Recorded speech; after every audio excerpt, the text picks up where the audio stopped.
Well, hello there, everybody.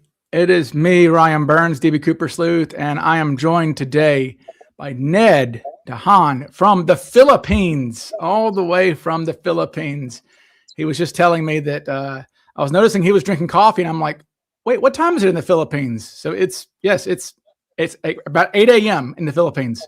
So pretty wild. Hello there, Oracle. Hello, everybody. Hello, Nicole. Hello, Nikki. Hello, Jay. All the usual suspects are in town. But yeah, basically, Ned is honestly, I mean, Ned, how long have you been doing Cooper Fridays? Now we have just passed the 2 year anniversary of Cooper Friday on Black Box Online Radio. And it really does feel like yesterday that I was just putting out the 1 year anniversary episode. But yep, 2 years. Here we are. So you basically, Packer Jack says Ned Head reporting for duty. Yeah, we are Ned Heads as well. Hello, yes. So, and you, I was gonna say, I mean, how many episodes do you think you have on Cooper? It's really interesting that you say that, Ryan, because I was just estimating that if I've done it for 2 years every Friday, and I've only skipped maybe one or two, I would say that it's not 100 then, but probably just south of 100, probably somewhere in the 80s and 90s. If it's every Friday for 2 years, 52 weeks in a year, yeah, probably just south of 100. Jesus. Yeah, okay. Because I'm sitting here going, I'm thinking, Ned actually might have more Cooper videos than I do.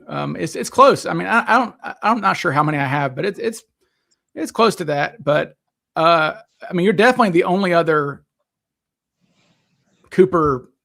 I mean, Eric does some Cooper stuff every now and then on YouTube, but I think it's just you and me doing Cooper stuff, dedicated Cooper stuff.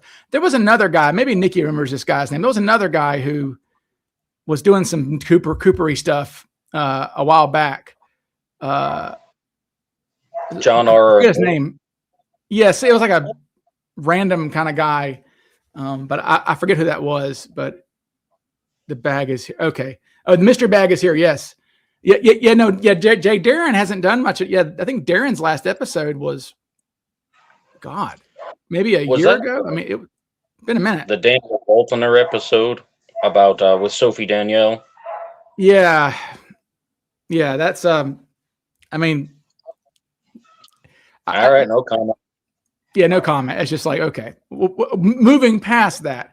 But no, you were the first. I mean, you've really been able to, I guess it's one of these things where you know the struggle that I know, which is that this is actually kind of a finite topic. Really, you kind of run out of things eventually, don't you? I mean, I would say that about 9 months into doing my segment Cooper Friday on Black Box Online Radio, I hit the wall and I began to get frustrated. And I'm like, oh, what am I going to do this week? But then I remembered all of the things that I told myself at the beginning when I started it. That number one, I wanted to go through all of the suspects on the DB Cooper Suspects WordPress. And I still have not done that to this day. There's still some that I haven't covered.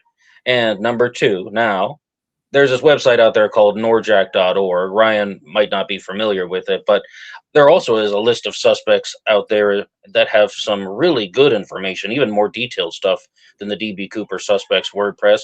I haven't done all of those suspects yet, but yes, absolutely. DB Cooper has a limited amount of information to go over. It is finite. I do agree with that, but there are things that we can do, like responding to the news.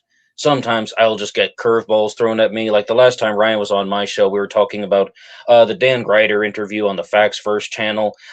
I wasn't expecting for that to happen. It happened. I didn't even want to talk about it on Cooper Friday, but I was watching it and I was just getting a little bit Yeah. fired up at some of the things that he was saying, and I think I even said on the air, how could I avoid this? How could I not respond to this? It is finite, right? I agree with you, Brian, but you never know what's going to happen.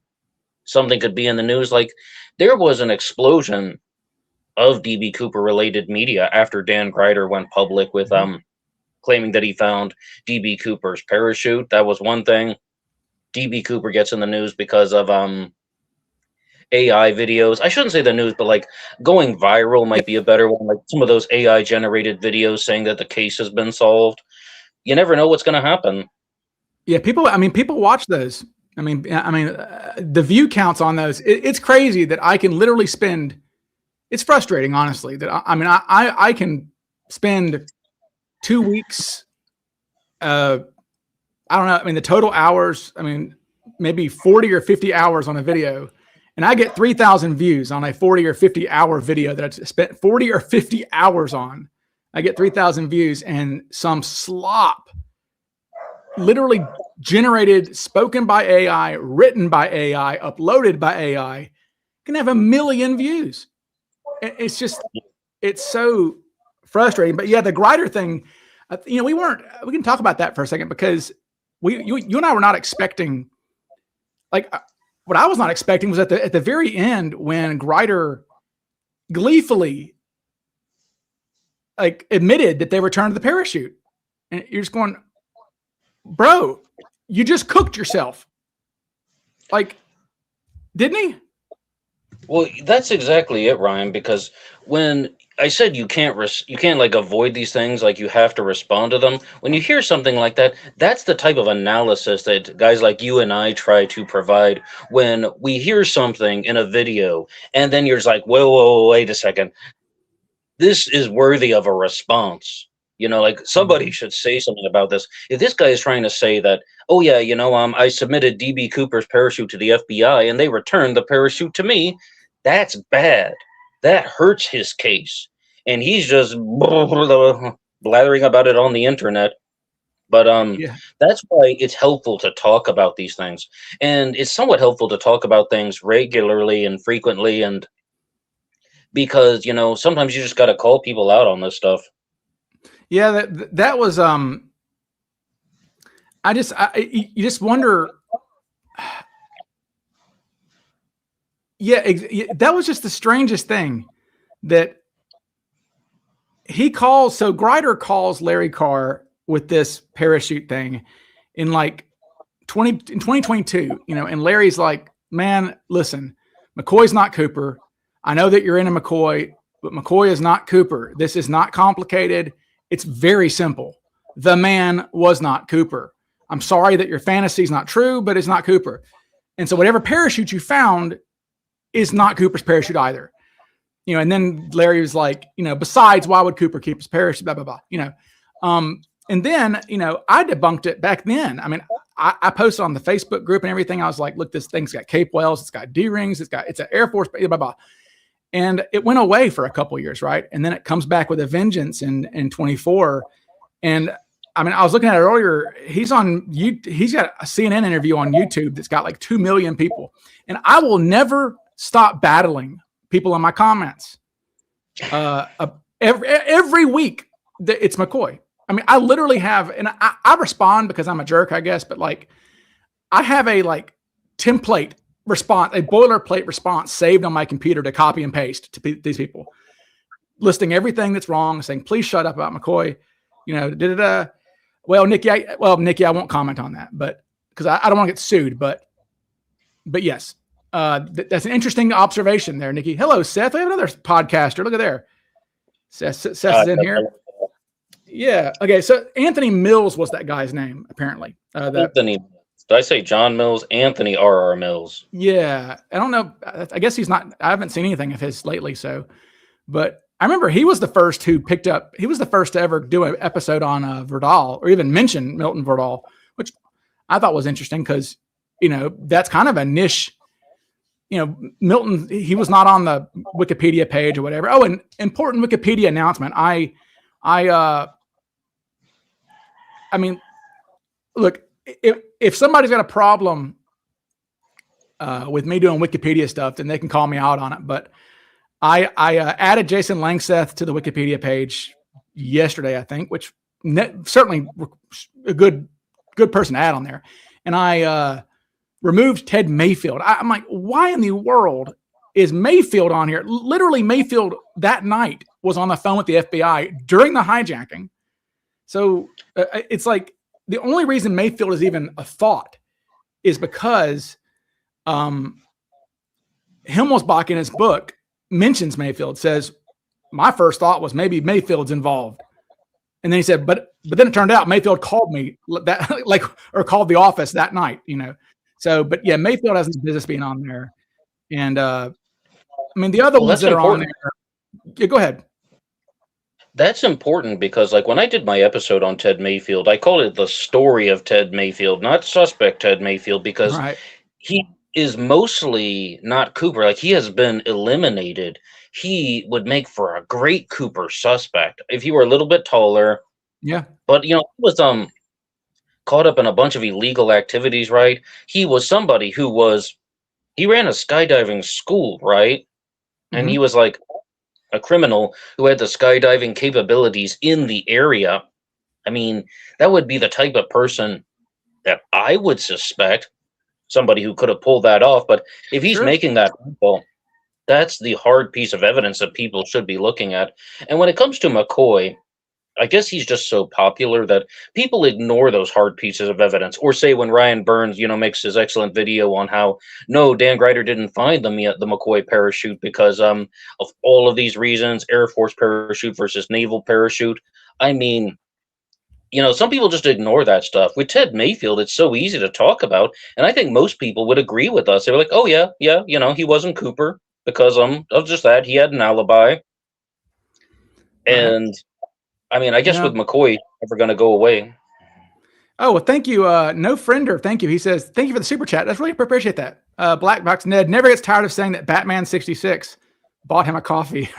I don't know the reference there. Oh, yeah. And at first shout out, you Batman 66. Batman bought you a coffee. I never get tired of saying that. I say that every Monday. By the way, I'll say this, and this is the truth. If I ever do an audio book of my book, I was like, I remember telling people, I was like, I think I want Ned to do it. And then people said, Ned's got a great voice. I know. Yeah. I love your voice, Ned. But people said, no, it's got to be done in my voice. Apparently it has to be done in my voice. So as people know, my voice is the Cooper thing. So if it ever is an audio book made of my book, then, but you were my choice though. But I think the people would riot. And if it wasn't in my own voice. So, but I was like, I'd have Ned read it because I like Ned's voice. So, but yeah, it's interesting. You would do, I mean, you really have, I need to look in, I mean, do you have a playlist of Cooper on your channel? Is there because I mean, I want to scroll through there right now because I want to see what, because I mean, the fact that you did a Ted Mayfield episode is really awesome, honestly, because that is so, Mayfield is just so niche to the Cooper world that the fact that you did that. Okay, let's see. I have a suspects. Cooper list. Suspects. I see that. Okay. Oops. Wait. Didn't want. Okay.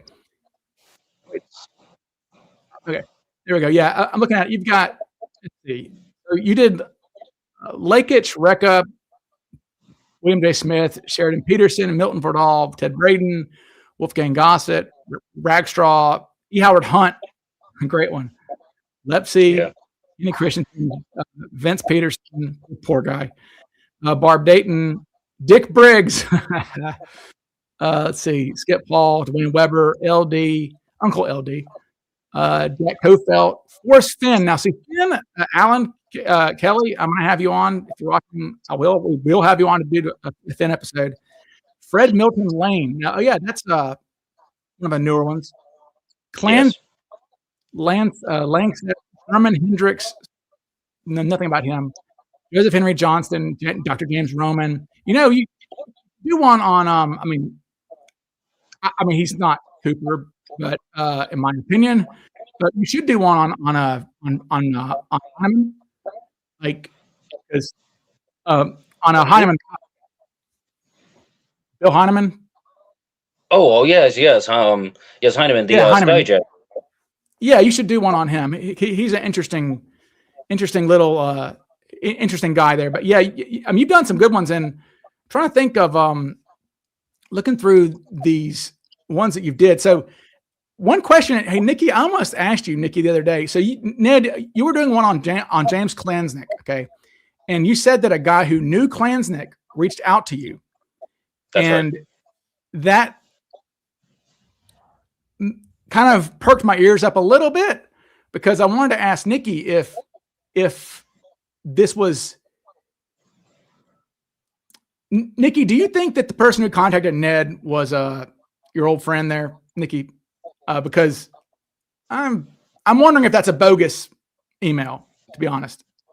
Well, all I would say is the person who contacted me asked to be 100% anonymous on Of the course. air or anything like that. So, but yeah, there is one major thing that I messed up on that episode, and I was going to say something about it this Friday because what Ryan is talking about is the most recent Cooper Friday. I said that this person knew James Klansnick for 50 plus years. What they meant is that they thought that DB Cooper was 50 plus years of age. Like they thought DB Cooper was older than age 50. And Right. so I mean, I had the words in front of me. It's just, Oh, but I I mean, guess but so I it was a missed person who said that they knew Klansnick, though, right? something. Did, yes, absolutely. And they said, he almost never talked about himself. But they're saying he's a hydraulics engineer and somebody who was you know, uh of course, working with all of the mechanical components of the Boeing 727, which means he would have known how to Yeah. lower the back half staircase. And Um, he makes for an interesting suspect, but at the same time, I think there might be stronger suspects out there. It's look. I mean, think about the Cooper stuff. As I was talking to my mother the other day, and I wish I could. I wish I had one on. I wish I could pull one up, but like my grandfather. Okay, I was trying to make the point that basically there are millions. I mean, that might be exact, but I mean, close to millions of men who who somebody now could say, oh, well, that guy was Cooper. I mean, I think about my grandfather. Okay, my grandfather, part Native American. Okay, my grandfather's very swarthy, very narrow face, smoked like a freight train. Was in the Air Corps in World War II with bombers. Okay, so aviation, didn't have a lot of money. A Native American ancestry, tall. He was 6 feet tall, narrow face. My grandfather had a little narrow nose. Like anybody could say, like my own grandfather could have been DB Cooper. Is what I'm trying to. The point I'm trying to make is that like Klansnick's the same way, right? There's nothing there really other than you check a few boxes. Right age and maybe you look a little certain way. That's about it. Well, Ryan, I'd really like to know what you think because what I said in my most recent episode is as time goes by, I start to veer away from DB Cooper being somebody like a hydraulics engineer or an engineer, period. And I tend to Yeah. lean more toward DB Cooper being more working class, having like a laborious profession, being somewhat of a laborer, more like a machinist or a lab technician rather than a hydraulics engineer, maybe much more closely to the machinist side. And it's almost as if he were just acting out the fantasy of being the businessman. And that's not True. really even his suit. And if it's not his tie, that's going to cause an earth shattering set of events. But, it's like just from everything else that we hear about Cooper is that his hands looked rough. And, he is someone who is, mild mannered and pleasant, but at the same time, he's not really doing anything that is exclusively revealing that he is educated or that he has some type of upper class background. And, if anything, I mean, he seems like he was somebody to me who was just trying to act like he was some type of all prim and proper guy, but in all reality, he may have been somebody who did work in machine shops. And he's like, Yeah. I'm going to get $200,000 because I know what to do. What do you think? Well, yeah, I guess I think that he seems really dumb sometimes. Cooper does like not like as in stupid. Like I mean, or maybe careless or something. I mean, I guess what I want to scream at the top of my lungs is, look, the guy was a bank robber. Okay, like there's no that's the entire thing about this. The Cooper hijacking is a clever bank robbery. That's it. So like if your suspect would not rob a bank, then they're probably not going to be doing this. Okay. Or, I mean, maybe I'll rephrase that a little bit to say that maybe a person would want to rob a bank, but knows it's hard to do, or it's too risky, I guess. And maybe this is less risk doing this, even though hijacking literally had a 0% success rate as a endeavor up to that point. Right. And I do try to emphasize that. I'm like, look, this guy was doing something that had a 0% success rate. And hell, one happened just a few weeks earlier of the same template that he's recreating that failed miserably. Now, granted, he can say, well, I'm better than that guy. I'm not going to make mistakes about that. But yeah, I'm with you. I think that he's not. I used to think that maybe he was more like a mad scientist like Brodal or somebody like that, but the guy hijacked an aircraft. Okay. This is, I don't know if anybody, I mean, I can't say that because I know that a year later in Portland, a guy named Major Davenport, not a military major, but his name was Major Davenport, was an accountant in Vancouver, Canada. And he hijacked what is the source on the labor hands? Mary John's, that's in Dennis Lisney's 302.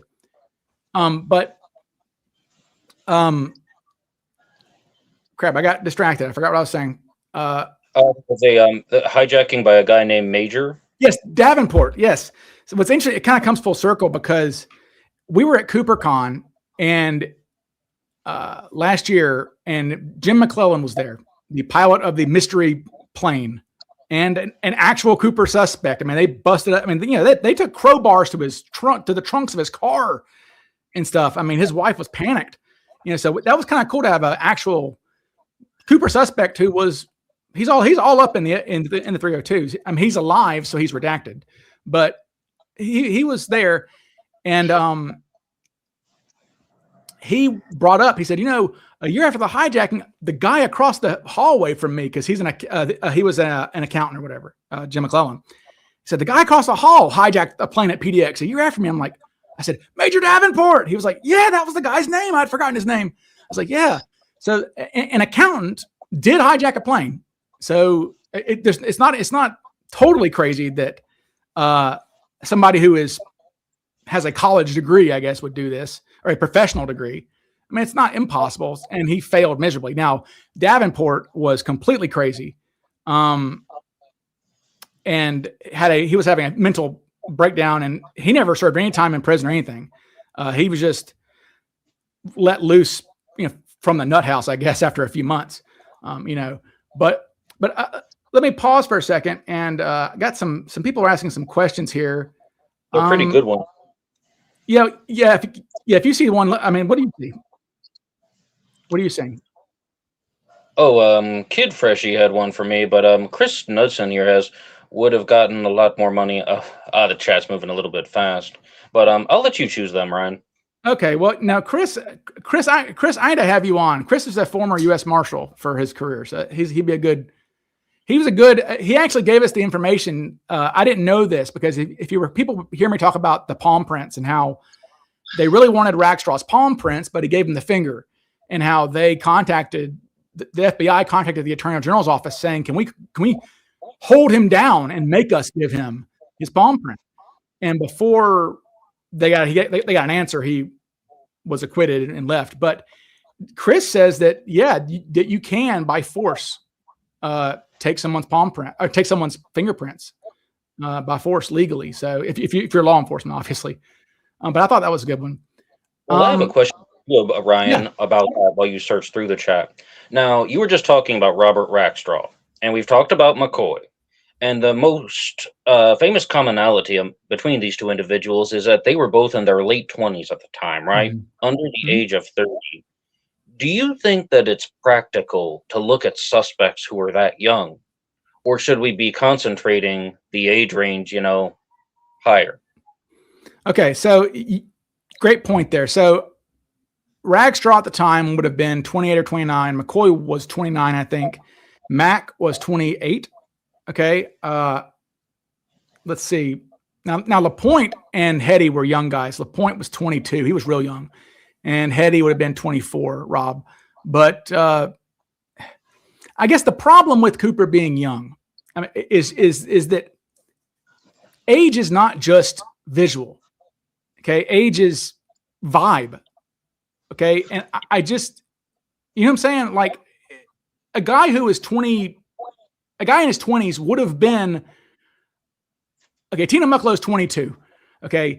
A guy in his late 20s would have been within her age range to like date and marry, right? Meaning that that's a contemporary of hers as a young woman at the time. Okay. That's basically the same generation, really. A little bit older than her, but not by much. Okay. So age is a vibe.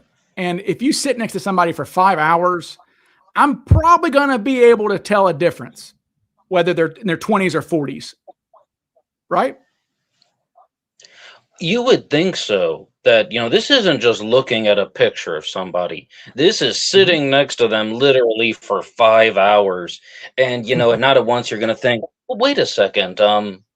Maybe this guy's actually, a lot younger than I. No, it's like everything I'm getting about Cooper is that he is somebody who was 40 plus, but I am totally open to a late 30s suspect. I think it would be unfair to say like you're going to cut off at age 40, right. And it would also be unfair to cut off at age 45, which is what I was talking about on a recent Cooper Friday about just the proposed hot zone range should end at 45. I think absolutely not, because I mean, why not 46? Why not 47? But once you get into the 20s, we're talking like entire 10, 15 years. And then, I mean, I don't ignore suspects who are in their 20s or even early 30s. I guess you'd say I just give them less consideration. And that's the problem with Rackstraw. That's the problem with McCoy. From the very beginning is that I thought they were just very young. And both of those suspects have just giant problems outside of the age range. Even if it weren't for the age range, there would still be there'd be some very money-hungry individuals who are going to try and push those narratives. And some of it's just attention. Some of it's just... Well, here's what I would say about age, too, about Cooper, is the metric that I use the most to really inform myself. I mean, I do deep thinking on Cooper, people. I really do. I sit around. I will sit here in a chair and just sit and think about things for like 30 minutes I just try to because I guess the reason is when you're writing a book, okay, when you're writing a book, you really have to focus and think about how you're going to phrase things and write that, and the metric I use for his age is Hal Williams. Okay. Hal Williams is 39 years old at the time. Hal Williams comes face to face with Cooper. Okay. And he's the only male that we know of. Lisney came up. Lisney did see Cooper face to face when Cooper bought his ticket, but he had no reason to pay attention to him. Williams said he had a reason to pay attention to him because Lisney was a trained gate agent, and Lisney was observed. Lisney did think he looked. I mean, Lisney remembered him behaving a certain way. Lisney doesn't remember Cooper behaving a certain way, but Lisney remembers him kind of being disinterested and away from the other passengers, which drew his attention. That's one of those FAA markers that these, people were trained to spot if you're standing by yourself, things like this. So he was paying attention to Cooper, and they come face to face when he takes Cooper's boarding pass. They come face to face. He tells the FBI while the hijacking's in progress. This is not a memory years later. This is a guy telling the FBI this maybe an hour later. He only saw Cooper an hour earlier, perhaps, because they went in and they found him very quickly. They went in, they said, the FBI bust into the PDX. They go, where did he board? Where'd the guy board? Who took us, and so this happened really quickly. And Hal Williams says Cooper looked 50 to him. Okay. Says Cooper looked 50. Now he's 39 years old. So I always tell people, imagine whatever age you are. Okay. I am Ned. How old are you? Ned just had a birthday. Which birthday did you have, Ned? Happy birthday, by the way. 38. 38. Thank you, Ryan. Okay. So, okay, let's just say Hal Williams is your age. You're Hal Williams' age, 38, 39, basically, right? Could you imagine a scenario where you would come face to face with somebody and think, or all the audience, whatever age you are, imagine looking at somebody and thinking that they are 11 years older than you, when in actual fact, they are 11 years younger than you. Like, not even your age, but 11 years younger than you. So like that just really bugs me. And it's almost too unbelievable for me to think that a person could come face to face with somebody and think they were, I mean, could you imagine thinking somebody was 50 years old and then they're like, surprise, they're 27. Like, bullshit. Like, no way. No, I couldn't. I've had the halfway part of that happen where I meet somebody who is the same age as me. No, I mean, yeah, they're the same age as me, but I think that they're 11 years older, and I'm shocked when I find out, Right. their true age. And a lot of that can be done by like hairstyles and fashion choices. And some people go gray early. Like one of the examples I'm thinking of, some guy was completely gray, and we were both 35 years old at the time. And I mean, I've thought that somebody was 10 or 11 years older than me, and it turns out that we are the same age, and I'm very, very surprised. But if I'm 38 now and I see a 50-year-old guy who turns out he's 27, I mean, there'd have to be a very big reason why. I mean, there'd have to be a very convincing reason, but no, that has never happened. So when it comes to Cooper, I even begin to think that Cooper's older than 44. I mean, like Yeah. 45, 46 even. I'm And there too. I mean, I think that that's a reasonable estimation. And then to me, that opens a very particular doorway about why is this guy doing it and how is he doing it. I don't think that he's some kind of punk kid who just, just wants the money and wants to jump out of a plane and be cool. Everything else that Cooper is doing doesn't indicate that that's what he wants to me. What it shows is that, yes, he wants the money, but I really begin to entertain the concept of how he may have been somebody who was divorced recently. There's some type of stressor in his life that drove him to do this, maybe Yeah. separated from his children, or maybe he was just mad that he would never got married and never had children. But an older guy, I do think Cooper was ex-military, and not everyone's on board with Oh, yeah. that. But Well, how could you not be that? But yeah, how could anyone not be? how? The thing is, I can who answer would that. think that? Yeah, answer I can that. answer that. I find that that's something you get from people who are just absolute newcomers, like the YouTubers that make one DB Cooper video, and like this is my DB Cooper video that's going in, you know, uh, my collection.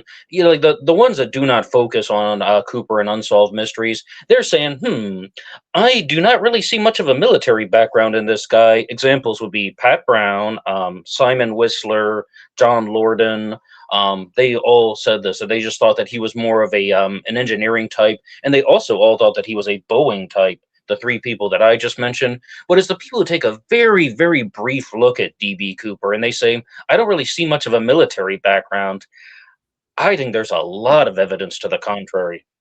Hell yeah, there is. And just again, the time period. Okay. Look at the fact that every suspect that I know of, every suspect, literally, unless some of the like fringe ones or whatever, but like if I were to list 40 suspects right now, the only one that I could tell you that I know did not serve in the military is Dick Lepsey. And like, that's it, because it's the time period. There was the draft back then. There were multiple wars where people volunteered for. You are very hard pressed to find a 50-year-old man in their 40s or 50s. I mean, look at the crew. All three of I didn't know that. I knew that Anderson was in the Air Force, and I knew that Scott was in the Air Force, but I didn't learn until Bill Radicek's obituary that he had been in the Air Force. So, I mean, all three of the crew are guys. Al Lee was in the Air Force. When you did all of the guys, I mean, my deep dive into the passengers, every passenger over 30, we're in the military at some point. Hell, there was a passenger wearing his military uniform. Okay, he was in the Air Force. There was an Air Force guy on the plane. I mean, so, it just, I don't see why anybody would think that unless you're having an agenda. I mean, and that's the problem. We have a lot of agendas. Mary Johns, by the way, Mary Johns, you're pointing out, Mary says Hal Williams apparently didn't notice Cooper's face, though, not even complexion. There's no facial features noted from his interview. Mary, I mean, how many facial features are noted in the initial 302s? Not many. Where we get the Mary, you know this. I mean, where we get the specificity comes from the sketch creation. We've got because we have Hal Williams critiquing the sketches pretty exclusively and saying, make his nose bigger, make his nose smaller, whatever. I mean, and you know, at the very bottom, Mary, of Hal's 302, it does say that he says he could recognize the guy again. Now, granted, this is only an hour after he sees him, but I don't think that's a reason to discount Hal at all. But basically, my tier list, I would say, for witnesses, it's like Tina and Flo are some combination of 1A, 1B, because we've got Tina spending all the time with him, but saying she never looked at him. But then we have Flo not spending much time with him, but Flo definitely looking at the guy. I mean, like eyeball to eyeball, like, you know. So, and then I've got Alice third, and then you got Bill fourth, and then I would say Hal's fifth. I've never done a suspect ranking, but I mean, we're putting so much stock in some of these things. For example, Robert Gregory he tells the FBI that he saw Cooper twice. He says, I saw him on the way to the bathroom. And then he says, I saw him when I got my coat and was leaving the plane. Like, that's looking at somebody twice. That's not a lot, in my opinion. No. Yeah. What are you talking about? 15 seconds? I mean, 7.5 the first time, 7.5 the second. Walking past somebody when you're going to the bathroom, that's not getting a good look at somebody. But can I ask you something, though, Ryan? The one thing that I've always wondered about is, what do you make of this statement from Tina that she didn't look at Cooper? Is she just saying that because she doesn't want to be caught up with this, because she had a bad experience? And you've even played the clip on your channel of Tina telling the story once again, and Bill Radachek's trying to calm her down because she's like, you know, because she was held hostage, more or less. And she was 22 years old and forced into this activity under the threat of death. So it was, something terrifying for her. Does she just not want to talk about it? I mean, because to sit next to somebody for 5 hours and just say, no, I didn't look at them. Lighting his cigarettes, no, I didn't really look at him. I mean, what do you make of that? Yeah. I guess only Tina knows. I guess what I'm going to say is trying to find out. I've got, Tina.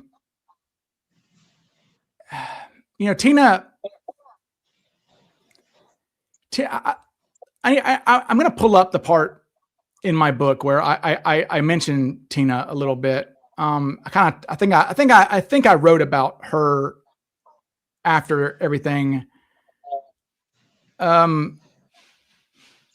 Okay. Let's see. I was trying to. Okay. It says here, not even a year into the. Oh, wait. Okay. It says here. All right, let's read this right from the book. Although Mucklow spent nearly 5 hours with Cooper, she advised agents very early on in the investigation that she never looked directly at him. She warned them that any assistance she provided with regard to Cooper's facial features should not be treated as conclusive, because her interactions with him were mostly from the side, never face to face, and always while he was wearing sunglasses. The FBI understood this and consequently seemed to rely. That's a typo. You're finding typos in your book while you're reading it. It says the FBI understood this and consequently seemed to rely more on Florence Schaffner's recollection of his appearance, as she interacted with and observed him several times before he placed his sunglasses on. Not even a year into the investigation, Mucklow began telling agents that her mental image of the hijacker's face was becoming foggy in her memory. She also expressed a fear that the sketches were beginning to taint her recollection, questioning whether she was seeing the real Cooper's face in her mind's eye or seeing a version of him that was warped by observing the sketch too frequently. Schaffner's memory of Cooper's appearance was apparently stronger than Mucklow's, as she lasted until 1976, before finally advising the FBI that she could no longer picture him accurately. Basically, what I don't think she's being cagey, in my opinion. I don't think so. I think that she understood the magnitude, importance. The importance of her to the story, and she didn't want to mess anything up. Okay, like she didn't want to lead anybody astray. But yeah, I don't know. I don't think she's being cagey. I mean, I think she's being honest because look, she has no reason to lie to the FBI. I mean, these are documents that we're never going to see the light of day by anybody, until FOIA shows up. So I tend to believe her. I mean, because look, it is advised, if anybody's watching this, if you ever get robbed at gunpoint or something, do not look at the person. Look down. Hand them your purse. Hand them all. Just do not even look at them. Like, that's not what you do. And, Tina may have known that, and I think she didn't want to antagonize him. That's all I think. Flo had no choice but to look at him because he was just a passenger to her until he wasn't. Right? And I think that's why her memory is better than Tina's as far as his face goes. Well, now wait a second, though, because that's going to bring up two major questions. And I know we got some really good stuff in the chat, but I really want to ask you about this, Ryan, because you just said two things that are very important. One is that Florence Schaffner had a very clear memory of Cooper until 1976, right? Did you just say that? Yeah, that's what she says. Well, in 1988, Florence Schaffner has a new composite redrawn new composite drawn for the Unsolved Mysteries episode, right? Composite C, correct? So that would have come 12 years after she said she couldn't remember what it looked like. So then what kind of stock should we put in composite C? Okay, so, I mean... I know. Yeah. I would say... Well, I do. I mean, I think that...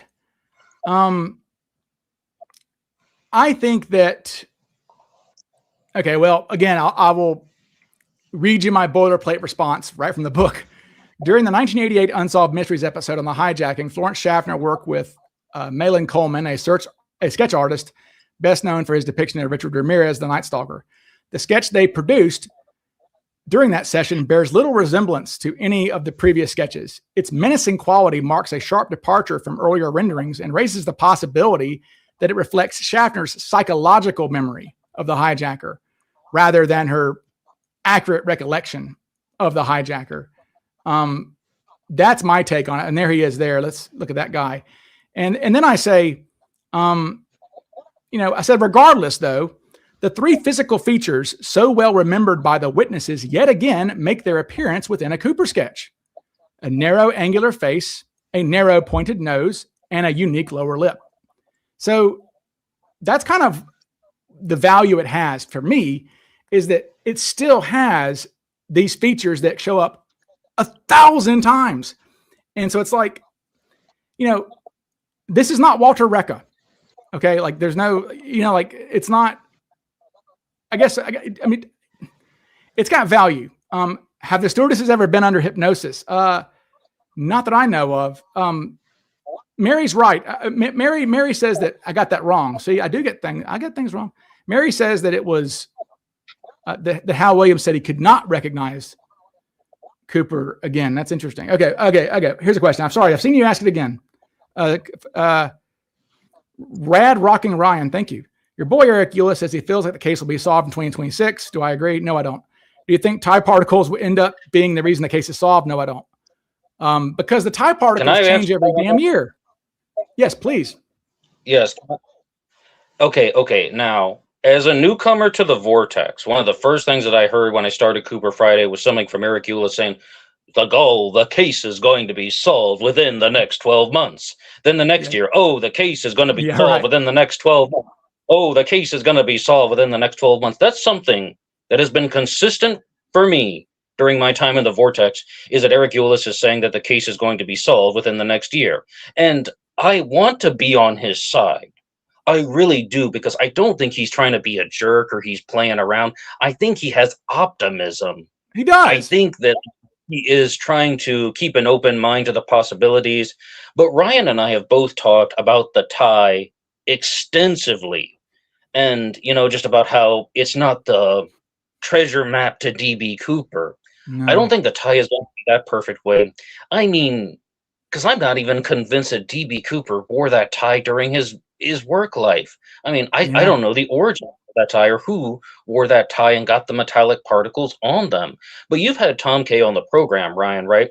And he was talking about how these were not things that just were accumulated on the tie in one day, right? Right. The tie particles were accumulated over a period of years, maybe 5 years. I mean, I think that's what Tom Kay said on your show. That means that the person would have been wearing that tie to some type of metal related profession or just exposed to rare metallic elements for 5 years. But I have no idea if that was Cooper.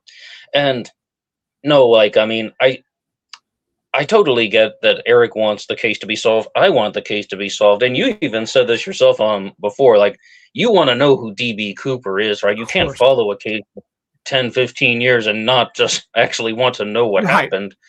And I mean, but that is just something that he says annually. He does. That's what I was going to say. He does do that. And what's funny is I think I'm right on this. I forget what the actual name of the organization was, but this is true. I remember I about fell out of my chair laughing when I saw this. I was just messing around on newspapers.com. I think 2 or 3 months, maybe 2 months or a month before the hijacking in Portland, I believe it was like the International Metallurgical Conference was held there. Yeah. The International Metallurgical Conference was held in Portland like a month before the hijacking. It's like, oh. So like, okay, maybe that's where the tie came from. It just, I mean, maybe a hotel person found it and who knows? I don't know. I'm just saying the thing is, I don't discount the tie because it is the only thing we have. So like, it's not, I think Drew just said that. Yeah, exactly.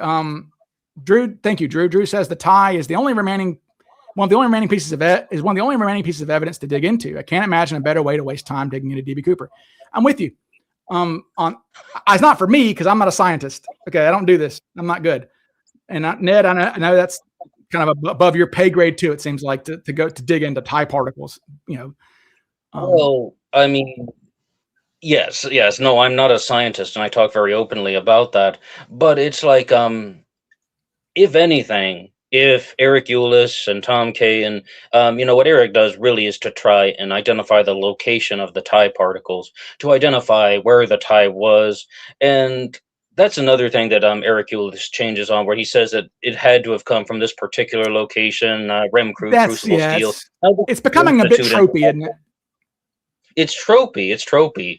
I wish instead he would just say, I now believe that it came from this institute in Ohio. I can't remember the exact name.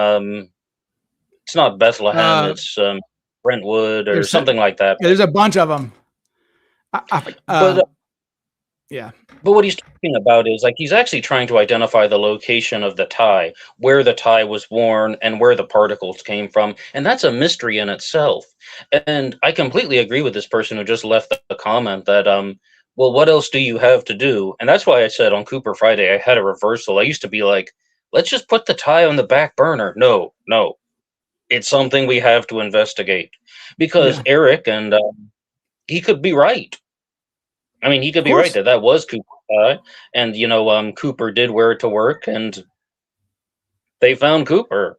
Well, you want to be like, I guess the one difference in Eric and I is that Eric will not even entertain a suspect who can't make a connection to the tie particles.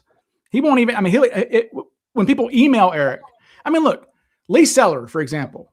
Lee Seller is to me, an actual legitimate suspect. I mean, it's a low end, but Lee Seller's, I mean, the guy was a low rent criminal who disappears from the area, had aviation experience, was tall, narrow faced, whatever. Okay. Wore suits and, had delusions of grandeur, and like, so he's a suspect, a legitimate suspect. And the guy who brought Lee Seller to my attention, who's Lee Seller's nephew, had emailed Eric first.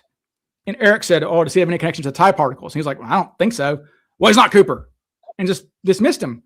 And thank God he emailed me, and I'm like, you have something here. Or for example, the guy that I presented at CooperCon, which I believe I've shared him with you, really good suspect, I think you would say, and like, but no connection to tie particles. Eric would have dismissed that person if they had contacted Eric instead of me. And so you have to keep an open mind always in every direction. I mean, I am not a tie particle person because it's above my pay grade a little bit. My brain doesn't work scientifically like that. But I'm so damn thankful for people like Drew Daniel, Chris Brower, Nikki, Eric, Tom, people who do flyjack, people who do investigate the tie particles. Because again, it is a piece of evidence. So whether it came from goodwill or not, we don't know. And so, it's just like we don't know if he was in the military or anything else. So here's a question I was going to ask you is, because you're so well versed in, your big four obviously are the Black Dahlia, Zodiac, Jack the Ripper, and Cooper. Yes. We were discussing finite things. Which one is the most frustrating for you to find new avenues to talk about every week? I think the Zodiac Killer is frustrating to find new quality avenues. I can find content to talk about the Zodiac Killer so easily. I can pull up something from AI Discovery Slop channel and, hey, look, here's a Zodiac Killer video. And I just read a Zodiac Killer essay at the start of the morning, even before I poured the coffee. Wake up, I saw a notification on my phone. I was reading through somebody's essay. It was only 5 pages. And, I'll save my comments for the Monday show. I can find new things. But people don't only want to hear about the Zodiac. They only want things that are relevant to solving the case. Now, with the Black Dahlia, I'm a newcomer. Out of all the cases I talk about, that's the one that I followed the least, only about a year. And Jack the Ripper, it's endless. I don't know if this was a joke, but in the movie, what's the movie called? Is it called Copycat Killers? They say there were more books written about Jack the Ripper than Abraham Lincoln. That may have been a joke, but it's probably true. That one was endless. Now, with Cooper, I've really found, though, like over the last 12 months, there was just a lot of stuff to explore. But with Cooper, it can be somewhat challenging. But, I've added some other things into Cooper Friday, my moment in the history of aviation, when I talk about a different skyjacking. And everybody knows I do the Cooper Profile segment, where I talk about the writings of Dr. David G. Hubbard and some other people from time to time. But the Zodiac would be the hardest one to find quality material. Wow. And see, that surprises me because of the amount of people. Okay, so this is an interesting question. Okay, so we have the Vortex, okay? I don't know, if the Ripper and thing have their own things, but like, it's obviously not Cooper, and it's obviously not Black Dahlia. Between Zodiac and Jack the Ripper, which one's bigger? Is it Jack the Ripper because it's international, perhaps?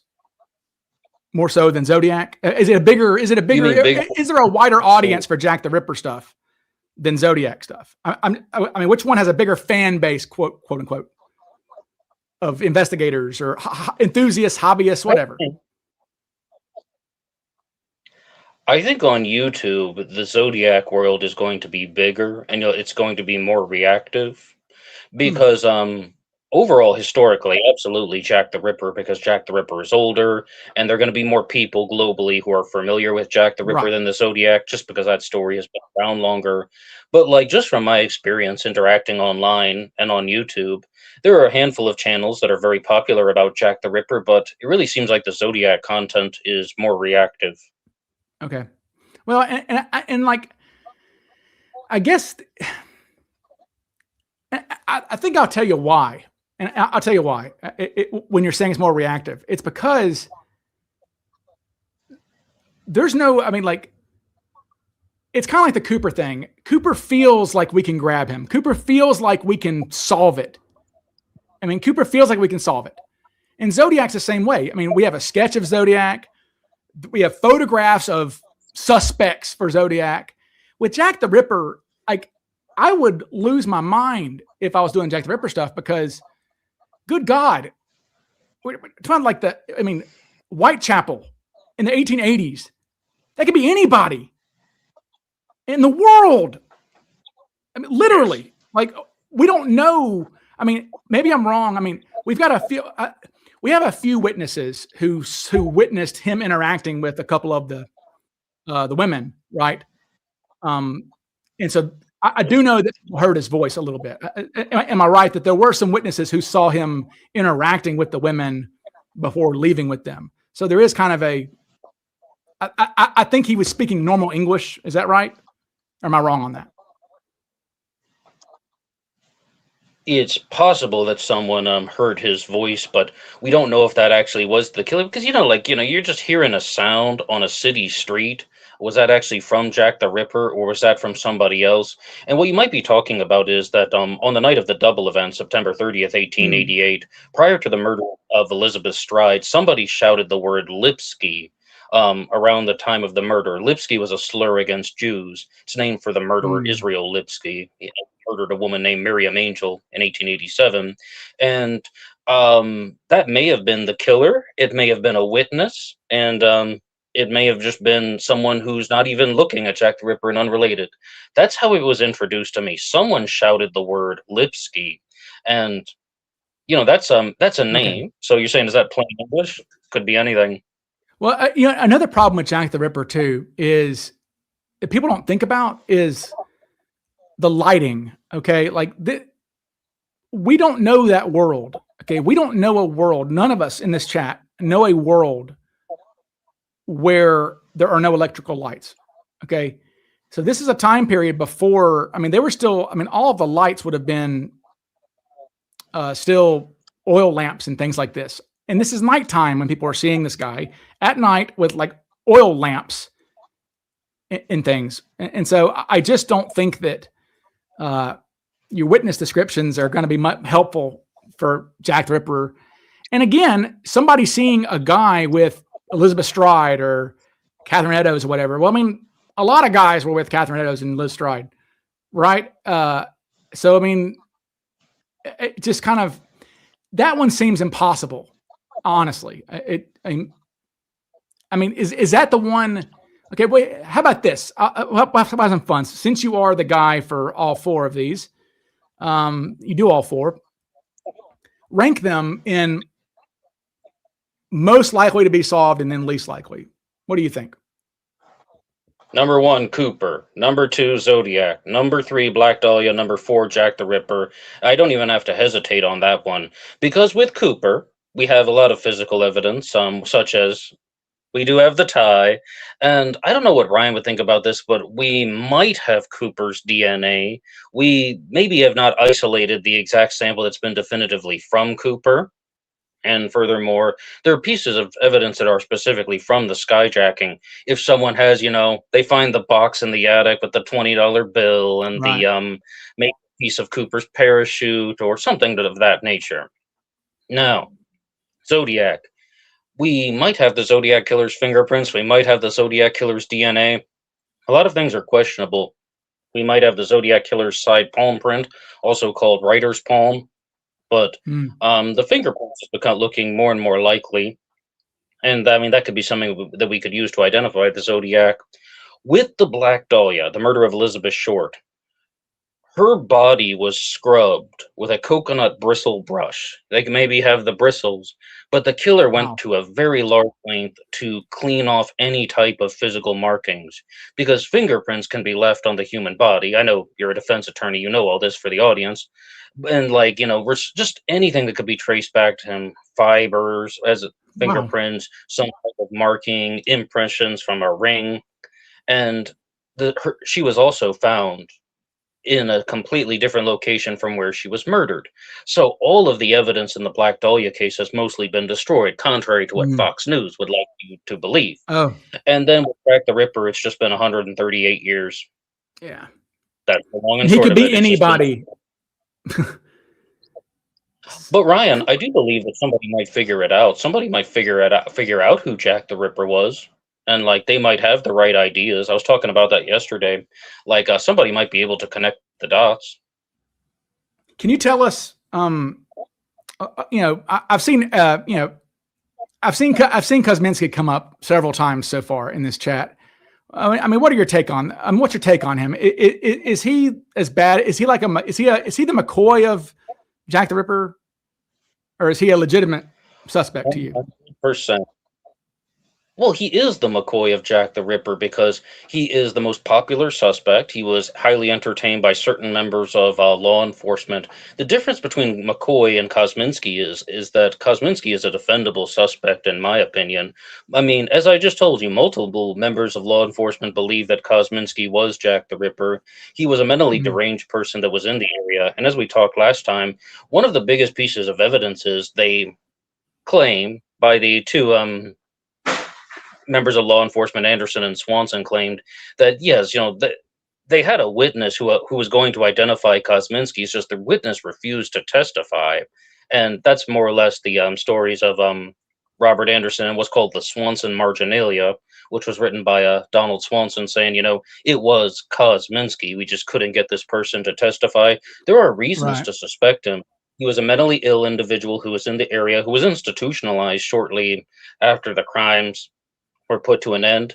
Aaron Kosminski was very young, though. He was 23 years old. He was from Poland. I didn't know that. Wow. Very 23. But wow. It's not possible. He was somebody who may have had schizophrenia. I mean, I've even said on Ripper Wednesday that he had schizophrenia, and people have corrected me saying, we don't really know that. I mean, like, people say that, and I mean, I've definitely heard that, and perhaps I was parroting and sharing some statements, but he was institutionalized, and he passed away in 1919 in the asylum. And Kosminski may have been Jack the Ripper. He really may have been Jack the Ripper, or maybe he was just somebody they wanted to vilify, just a fall guy. Hey, like, there's this slob that see him eating food out of the gutter and afraid to the bath, and just kind of looking around like, well, I mean, they zoned in on him because he stood out. And, we really don't know too much about Kosminski's daily habits in 1888. In 1891, he's institutionalized, and he was eating food off the street, and he would refuse to bathe. So his mental health declined. But in terms of a suspect, I do think he's reasonable. I do think they gave him consideration for a reason. So, yes, he's a top-ranking suspect, in my opinion. I'm just not 100% convinced that he was Jack the Ripper. Okay, well, I'll say this about the age, though. The age of the Ripper, again, people look at Civil War photographs of people. These guys look like facial hair can make you look a lot older, okay? And there were plenty of photographs of guys in their early 20s from the Civil War era, from the Victorian era, from the Edwardian era, like Jack the Ripper, where their facial hair makes them look older. And so I don't know enough I don't know enough to say this about the case, but the actual eyewitnesses to Jack the Ripper seem so few that I think, would you agree that, I mean, it's way more likely for Jack the Ripper to be way off on the age than Cooper, right? Yes. Nobody is sitting next to Jack the Ripper knowingly for 5 hours. Nobody is able to produce a reliable composite. Now, there are composites of Jack the Ripper, and you can find them in the book Jack the Ripper in the East End, which is written by multiple writers, one of which is Peter Ackroyd. His name is on the cover. But those are kind of like illustrations, more or less. They're presented as composite sketches. They're illustrations. Perhaps we'll do a bigger episode about that in the future. One more time. You've got a million people talking about Lechmere. Yeah. Talk about this guy. He's great. Okay. Tell us about this guy. I don't have a single Jack the Ripper suspect. I have what I call top tier suspects. And the Jack the Ripper case is the only one where I like the suspects. I don't like suspects in the D.B. Cooper case. You're Ryan Burns. I don't have to tell you why suspects have problems in the D.B. Cooper case. In the Ripper case, I have top tier suspects, and they would be Aaron Kosminski, Charles Lechmere, Francis Thompson, and Jacob Levy would be another one. Mostly those four. But with Charles Lechmere, he is a witness that becomes a suspect. And somebody was saying here they like House of Lechmere. Oh yes, and Dave Smith is here. Dave Smith knows more about Lechmere than I do. And Oh, Charles Lechmere was a witness who was walking to work on August 31st of 1888, and he was found with the body of Polly Nichols, Jack the Ripper's first victim.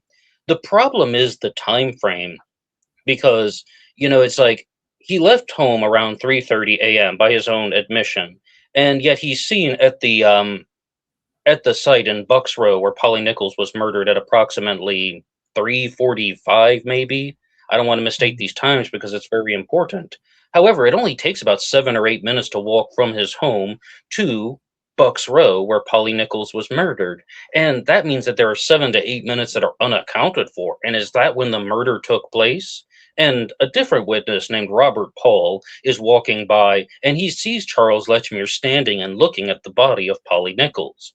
For years, people stated that they approached the body together, but it actually appears, according to the historical narrative, that he was there first. Charles Lechmere was found alone at the scene of the crime at the time of death with a murdered victim. And what people believe, this House of Lechmere channel, which is run by Edward Stowe, as an example, what people believe is that Lechmere would have committed the murder. Then he heard the footsteps of Robert Paul coming. So then mhm. he just went into witness mode. Oh my goodness, look over there. I think it's a woman. Right. And he duped and deceived everybody for, I mean, I would say over 100 years. And I think the Lechmere theory started in the early part of the new millennium. And Dave can weigh in on that if he wants to share some things.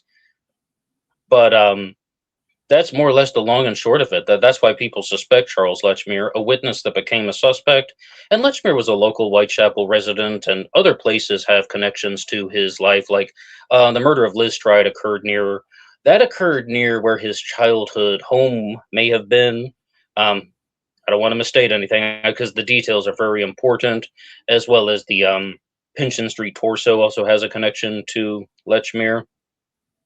Mm. Oh, somebody says Dave Smith, the comedian. Well, Yeah, I don't know this Dave Smith, the comedian who was on Joe Rogan. Dave Smith is a guy in the chat here. If that is the same person, he can tell us. it's not. Oh, Most certainly is not. So somebody yeah, said the Swedish what journalist's name was Christopher Holmgren. He wrote a book called Cutting Point about Charles Lechmere as Jack the Ripper.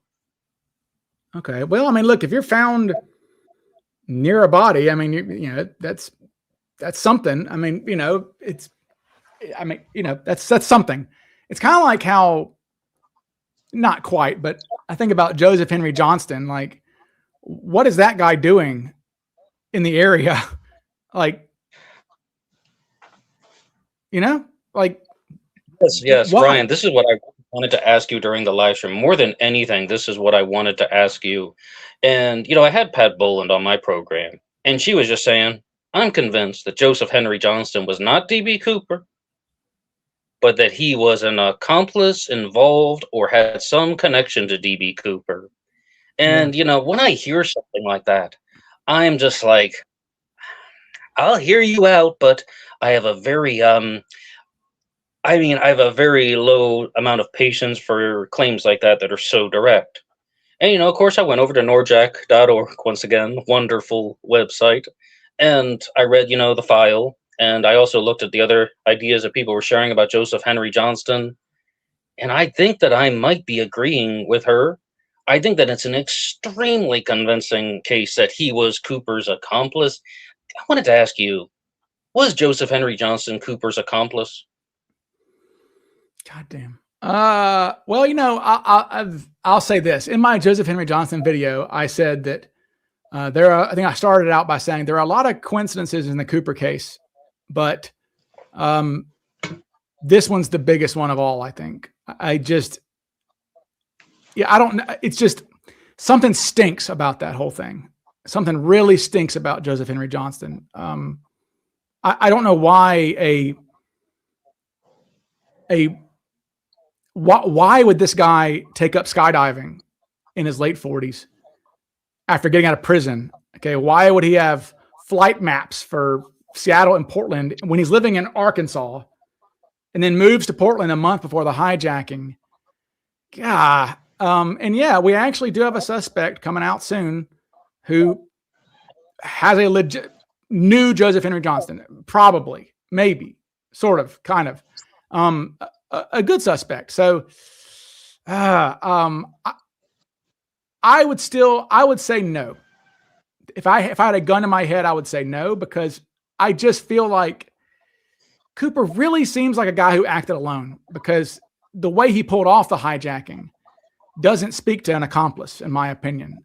You know, I mean, there's no coordination. He would have no way to coordinate with anybody on the ground for anything, other than the theory that I have, which is that if you have an accomplice, you tell that accomplice to go sit by the phone somewhere in the safe house or at a motel and just sit their ass there and say, don't go anywhere. Like, I will call you eventually when I let you know where I am. When I figure out where I am, I'll call you.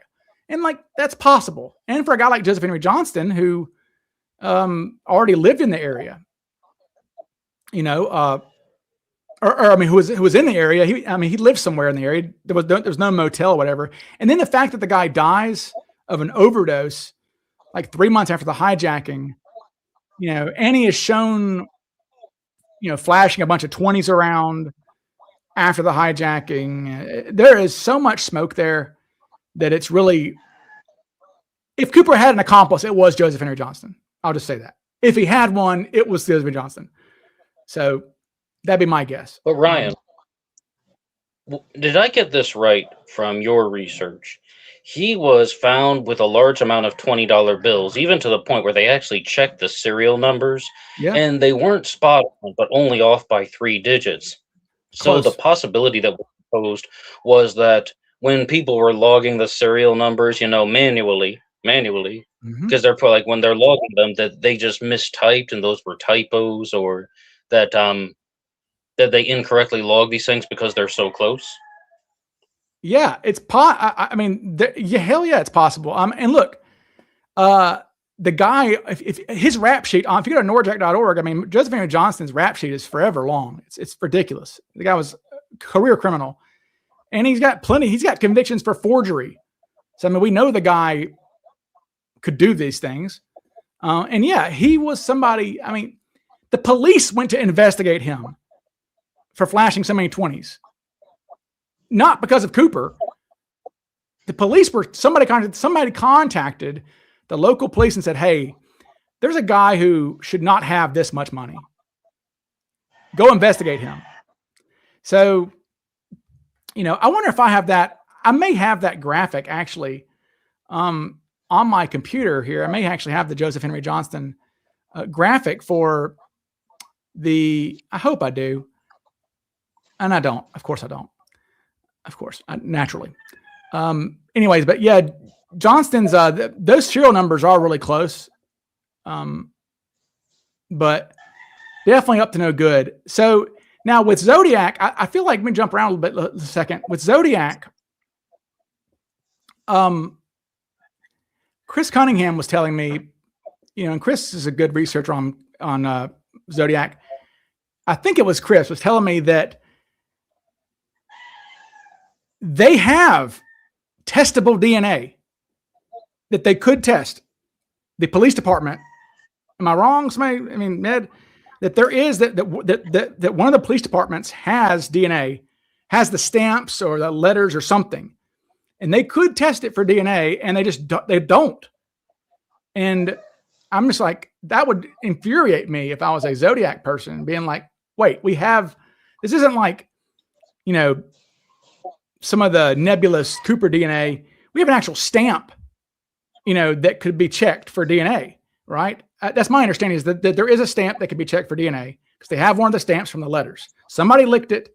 So, I mean, it might not be the Zodiac himself, but be a relative, daughter, son, wife. Well, now, wait a second. That was touch DNA from the outside of the stamp. And everything that I have indicates that was from the November 8th, 1969 mailing, which contained the 340 cipher and the dripping pen card. I don't hear other people talking about that, but that's what has been reported. And I mean, like, I can even give you the source, you know, at the end of the end of this episode.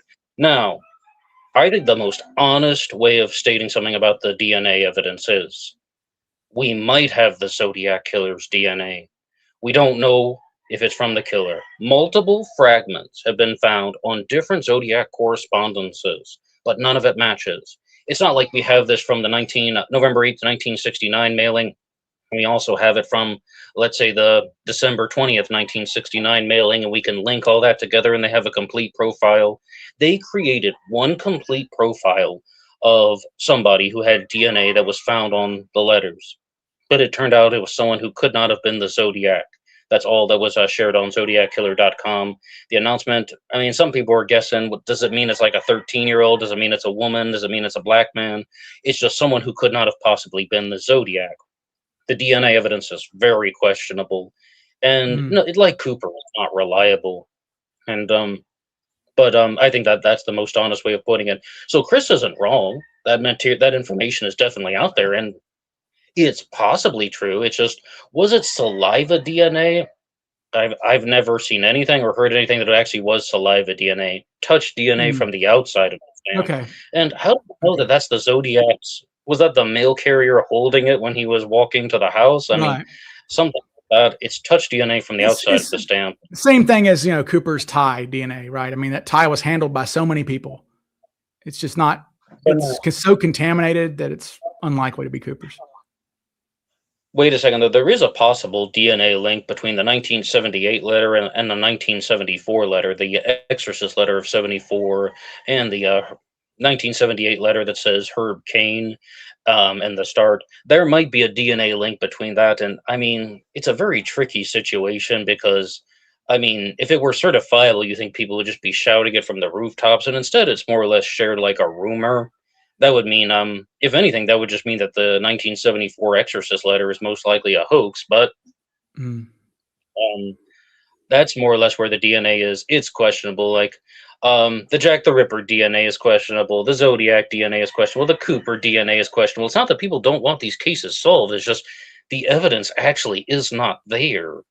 I mean, if we had a complete profile of the Zodiac killer's DNA, we could probably solve the case in a year. Oh, of course, a year. Shit. I mean, look, look. If you gave me Cooper's fourth cousin, I could find that dude in a day on Ancestry.com. I absolutely could find somebody who matches that profile, like, and dig into them. So here's the thing: I don't know enough about Zodiac, and there's a lot of crossover.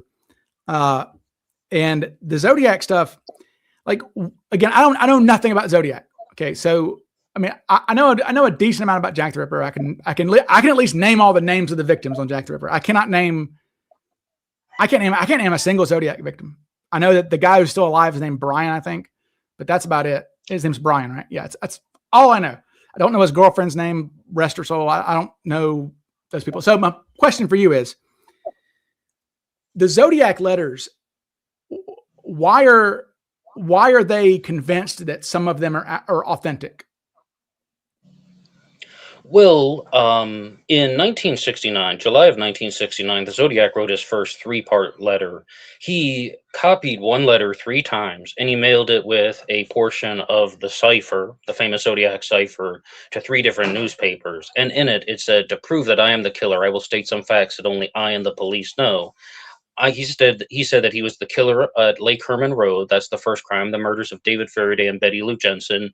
And he provided some details such as 10 shots were fired, the brand of ammo was Super X, the boy had his feet to the car, the girl had her feet to the west. I'm also the killer of the girl on the 4th of July. And what was it like? I did not open the car door. The brand of ammo was Western. And then also in the August 4th, 1969 Good Times in Vallejo letter, he provided additional details. Okay. The boy went into the back seat and I shot him in the knee, stuff like that. So he's providing facts that only the killer and the police should know. Then, on October 11th of 1969, the Zodiac murdered Paul Stein, the taxi driver, and a piece of Paul Stein's shirt was cut off. It's actually from the backside, and a rectangle of Paul Stein's shirt was cut off, and that was cut apart and mailed in with multiple Zodiac communications. Again, like, and he openly said it, "I am the murderer of the taxi driver over by Washington and Maple Street. Here's a piece of his bloodstained shirt." A piece of it Wow. was actually sent to attorney Melvin Belli. So this person is going to a very great length to try and prove that he was the killer. Okay. Damn. Okay, well, in that instance, people are asking about the DB Cooper letters. I literally don't even write about them in my book, and maybe I should, but they all just look like nonsense to me. And the FBI the FBI didn't treat them as nonsense technically, and the FBI did. I mean, the FBI had them fingerprint tested. I mean, I'll say that they were all those Cooper letters were fingerprint tested. But Nicole says, Ned, what do you think of the theory that not all of the Zodiac murders were related, or that there were multiple killers? I used to be obsessed with that back in 2019 and 2020 because I just looked at the crimes and they were so unbelievably different and in such a short amount of time. I mean, you have two shootings at Lovers Lanes where the victims are sitting in their cars, but those aren't even the same because at Lake Herman Road, the victims exit the car.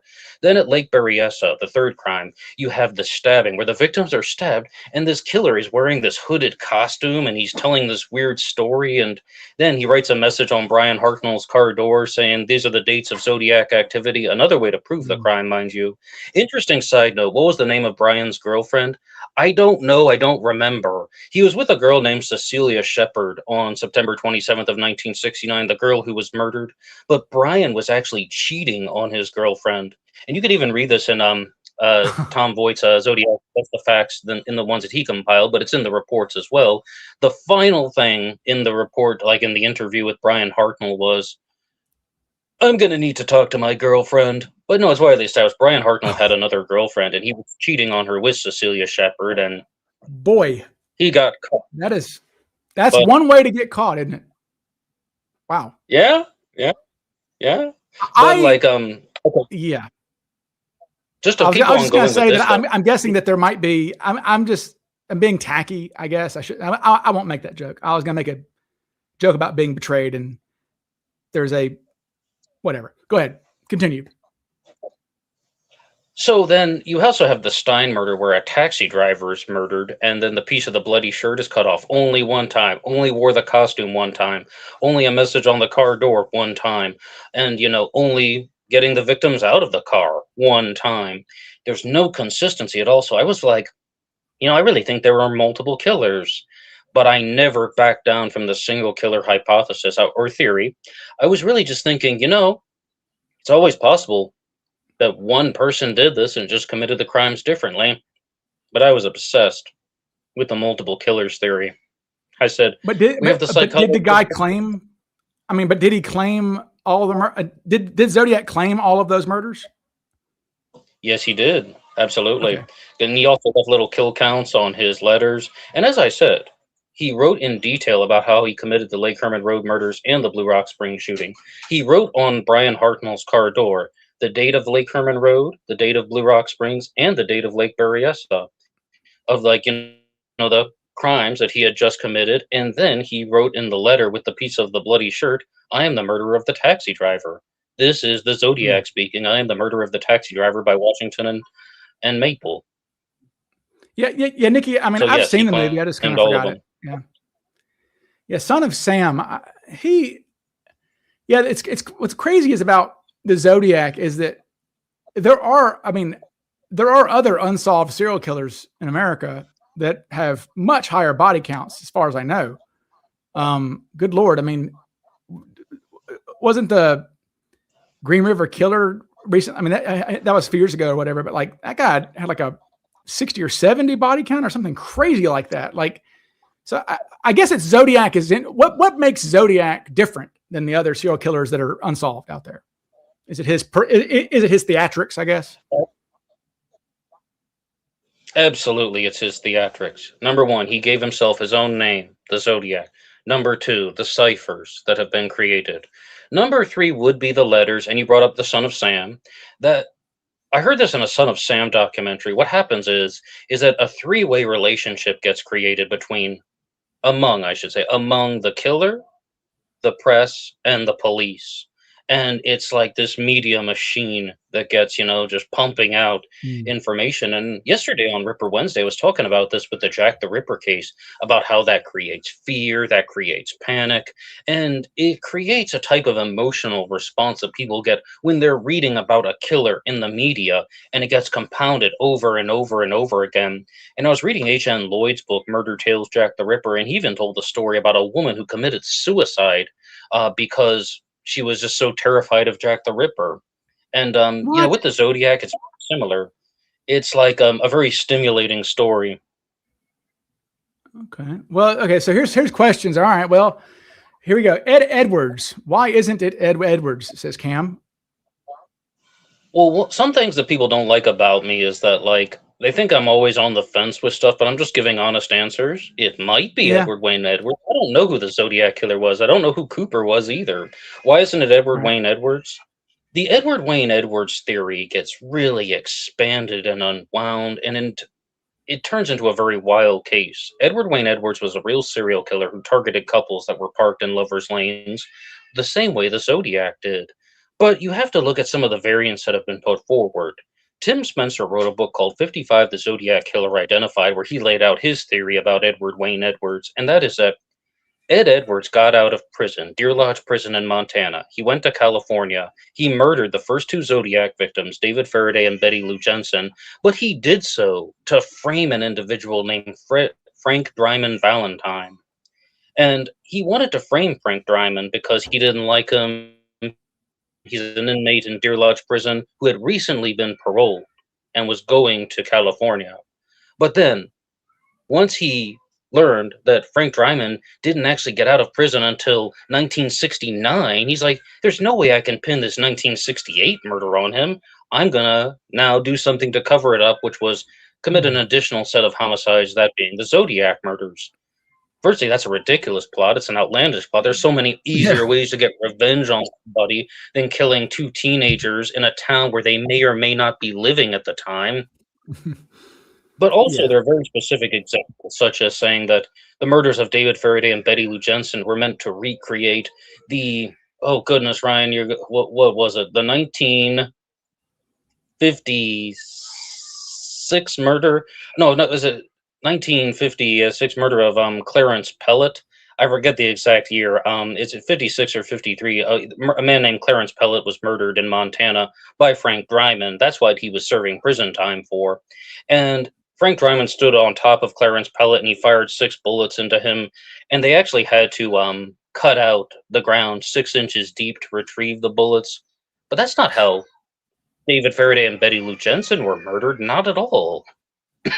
They weren't murdered in that way at all. So, like, this whole theory about how he was trying to recreate the murder of Clarence Pellet, nobody stood on top of David Faraday or Betty Lou Jensen and fired the bullets in a downward way. Betty Lou Jensen was shot while she was running, and David Faraday was shot once behind the ear while he was exiting the car. So, if he were trying to recreate that murder, the ballistics just are not there. I think that's enough. Okay. On Edward I Wayne agree. Edwards. So, well, and now we're moving on to Arthur Lee Allen. Now Arthur Lee Allen, he's the most famous. I mean, he's not a McCoy. He is a serious suspect, or is he not? He's too big, right? I mean, Not Arthur Lee Allen, like exactly. This is 6'5" or something. No, he was 6'0". I have his driver's license. Oh, 6 feet okay. 0 inches tall on his driver's license. Maybe 240 pounds. Sometimes you'll read that Arthur Lee Allen was 250 pounds. But this is what Nicole was talking about. When Mike Mageau was shot by the Zodiac Killer on July 4th of 1969, he gave this description of the killer: 5 feet 8 inches tall, on the shorter side, reddish brown curls in his hair. And, he's beefy but not overly fat, 195 to 200 pounds. That's not Arthur Lee Allen. As we just said, Arthur Lee Allen was not 5 Yeah. feet 8 inches tall. He was 6 feet tall. Arthur Lee Allen did not have reddish brown curls in his hair. He was almost completely bald. He was balding, which is why when Robert Graysmith wrote his Zodiac book, he had to come up with this theory of Lee Allen was wearing a wig. He had to fudge the facts to make that suspect work. Arthur Lee Allen does not resemble the composite sketch at all because of the composite has a narrow, pointed chin, and Arthur Lee Allen had a moon face that's kind of like me, except out like here. Like Mhm.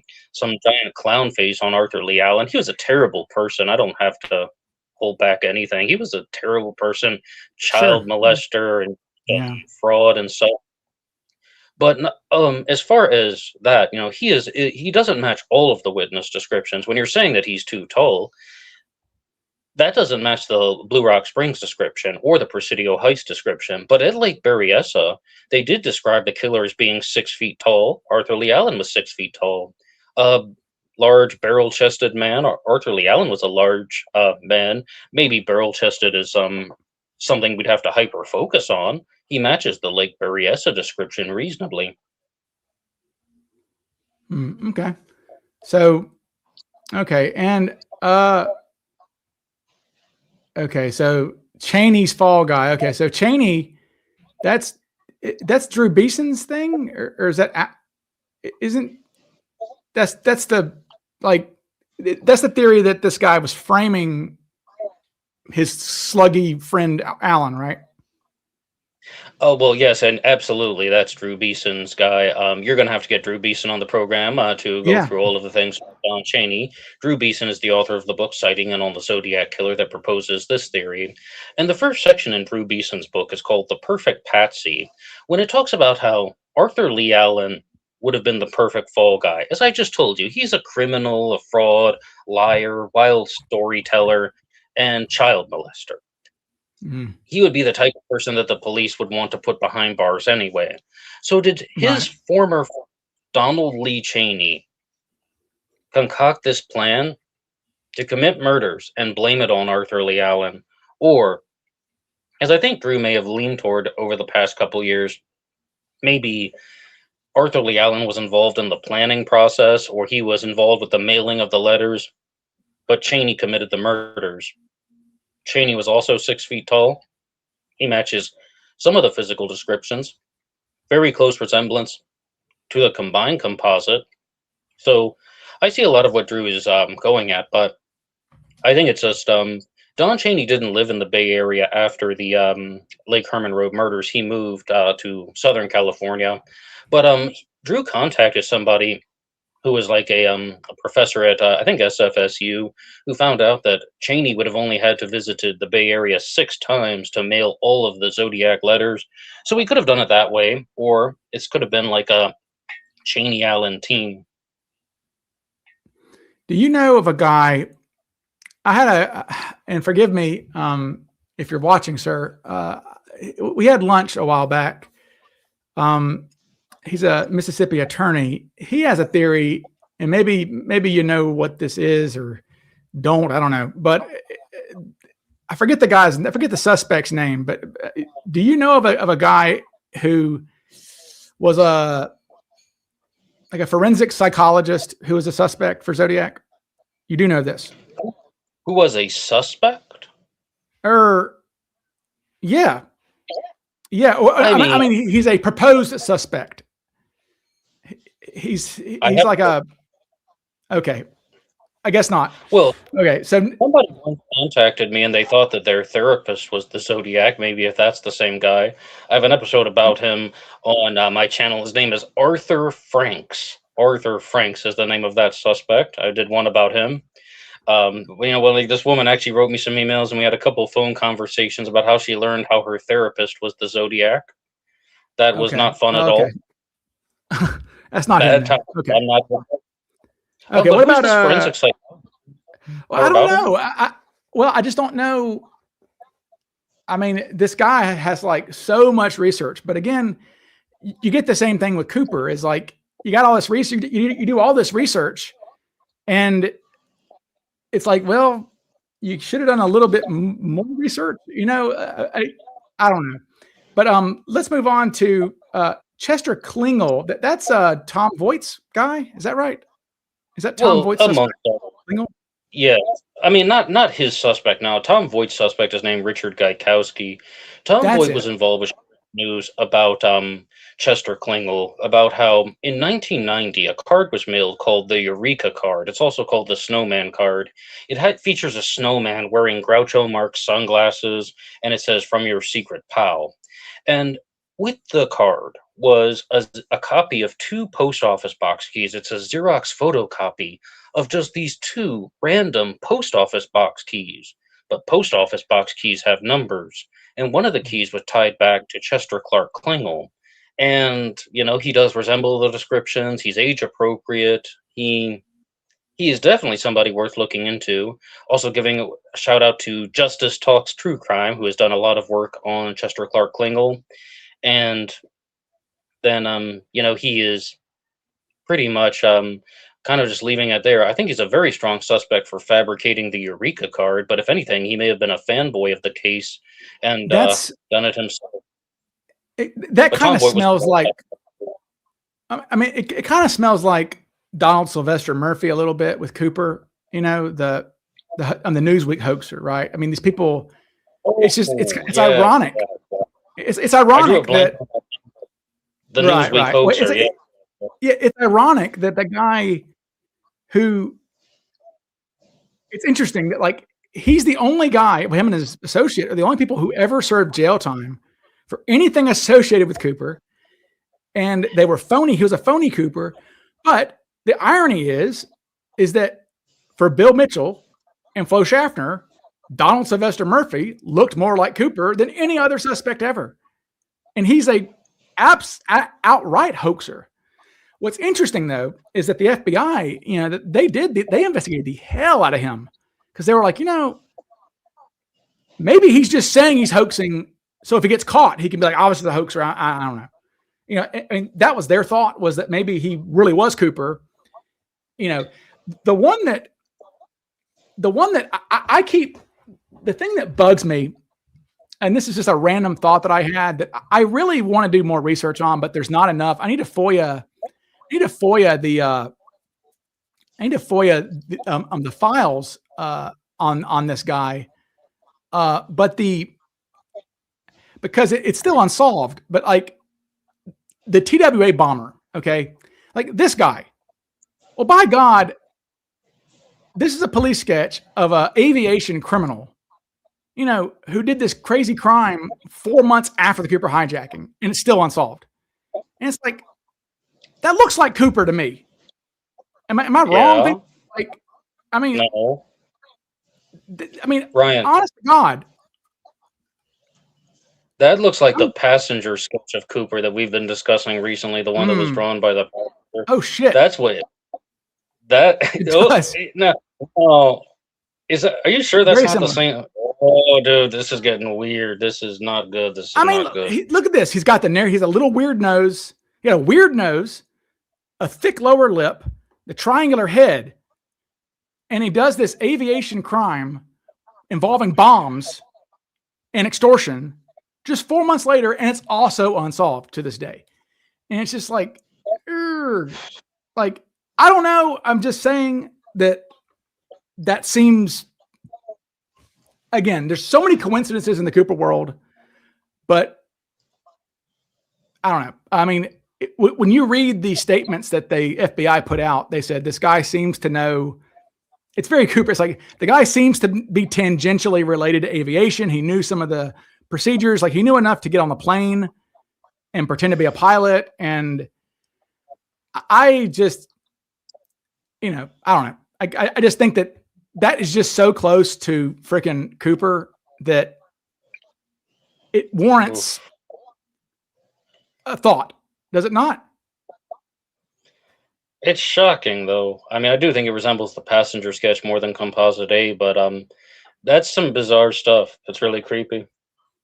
Well, and they're just and they're sketches to begin with. I mean, sketches are never going to be, accurate. I mean, sketches are going to get you again. A sketch is not meant to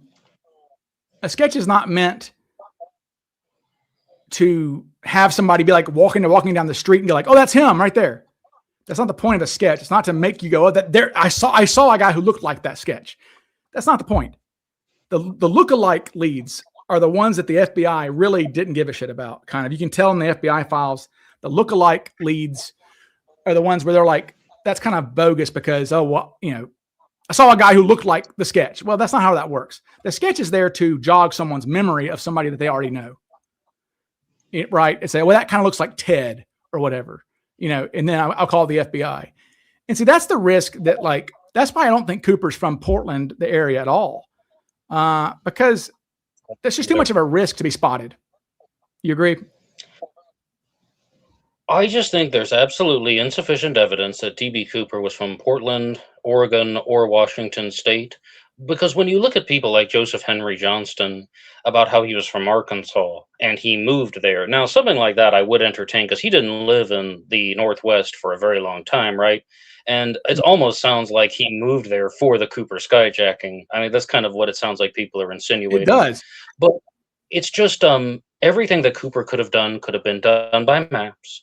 And it's an opinionated statement, but I think that Cooper would have had a better chance of just planning out this because of practicality.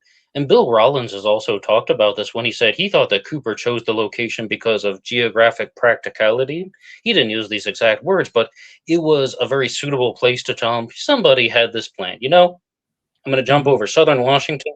I got these two rivers here, the Lewis River and the Columbia River. I can maybe use those as getaway points, or at the very least, what I actually like is using that as markers, because we don't have Google Maps in 1971. Right.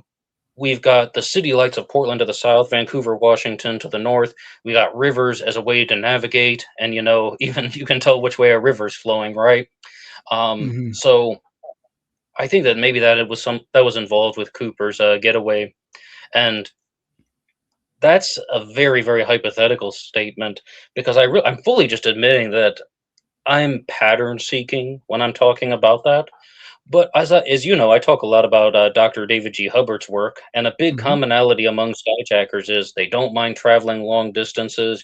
They like to move, driving to relax. Commonality, and walking vigorously was a commonality among skyjackers. So with Cooper, that would also mean that he wouldn't mind going a long distance to find the airport to skyjack the plane.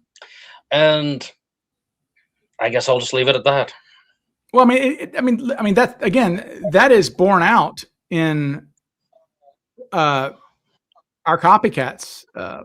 Really, I mean, McCoy is in Utah and hijacks a plane out of Denver. Okay. Mac is from Detroit and hijacks a plane in St. Louis. Hetty does not count because he was wearing a mask, a full mask, hood. LaPointe was living in Colorado by way of Vermont and hijacks in Vegas.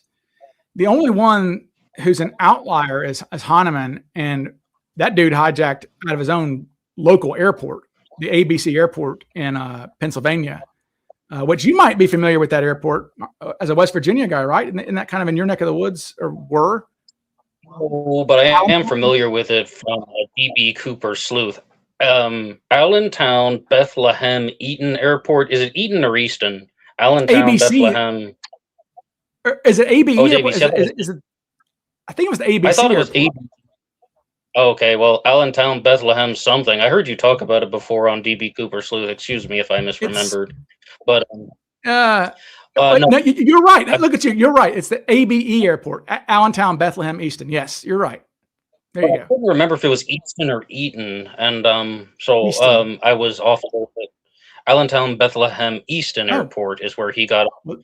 And he's the guy that goes all the way to Honduras, right? Where he was a Honduran American in some ways. I mean, he's not a Latino, but he was born in Honduras, right? So that was kind of his home turf. I mean, I don't know his story too well. Maybe I will do that. Yeah, he was born. You should. He was born in Honduras, but then he moves to. He was raised. I mean, when World War II, I don't know when it was raised, but I know that when World War II, his draft card is like 1940 or something like that, and he lists his address as Mississippi.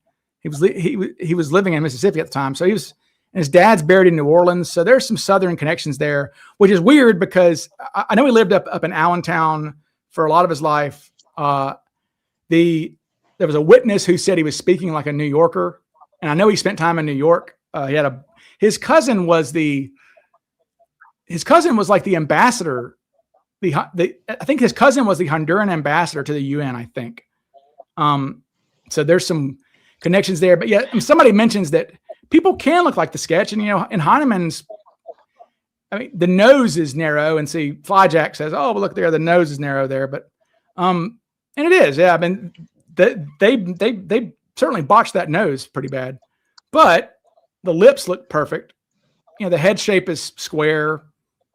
Obviously, you know, the hair's a little funky looking, but I mean, The hair is absolutely funky looking. but you can see where that's the same guy, right? I mean, you can. That's right. You can get there. No dispute. Right. And like, that's where my problem is. That's kind of where me and Flyjack have had issues in the past, is this. I don't know how, you know, as an honest, like, I don't know how, again, I'm not attacking Flyjack here. I don't see how you come up with the guy on the left from that guy in the middle. And so you can attack Comp A all you want, but the fact is that was drawn with all three women sitting there approving of it. Like, they would not have walked out of there with the sketch artist if they didn't agree that was Cooper. I mean, we have Tina Mucklow saying that looks 100% like him, right? We have Flo Schaffner saying good sketch. We have Bill Mitchell saying everything from nose up is great. He just wanted the turkey neck. I mean, or again, I mean, how do you get Heineman from this? I don't see it either. So that's my main issue there. It looks like the Wavy Gravy sketch, if anything. If I had to compare one of the Cooper sketches, well, we should say the initial sketch. I mean, we started calling it the Wavy Gravy sketch. Yeah, right. Yeah, with him. Yeah, I mean, the one that. Yes. Sure. Yes. I mean, you could maybe get there from that. That's the only one. Like, this guy absolutely does not look like Composite B. He does not look like Composite C. And you brought up the passenger sketch already. No, he does not look like any of those. Right. Well, and like the I understand the sketch stuff that really irks me. Like, I don't, like I said, just getting into the sketches, I don't know how anyone, like, a sketch that is made a year later. Okay, I mean, look, you've got all the Cooper you have all the Cooper witnesses saying, "Oh, you know," all the witnesses, you know, are saying this is a great sketch. All the witnesses in January of '73 are saying this is a great sketch. That's January of '73. We have 2 days after the hijacking, them saying, you know, that this guy's right. So, like, again, we don't know. Cooper, maybe, I mean, look, when I created my AI Cooper, he is a combination of all of these things.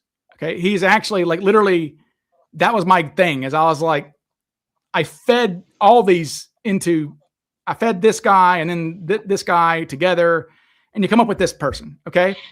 And then I made some adjustments to him by what I'm reading in the books, by suspects, noses people liked or whatever. I'm like, okay, well, I'll add that lip. Like, that lip is the Alvin Curtis Hartley lip that Mucklow was like, I'd recognize that lip anywhere, you know? So, like, you know, but I don't want to get distracted. Okay. What is the most, okay. I don't want to get distracted either, but I have to share one thing with you, Ryan. The Cooper that you created via AI is one ugly person.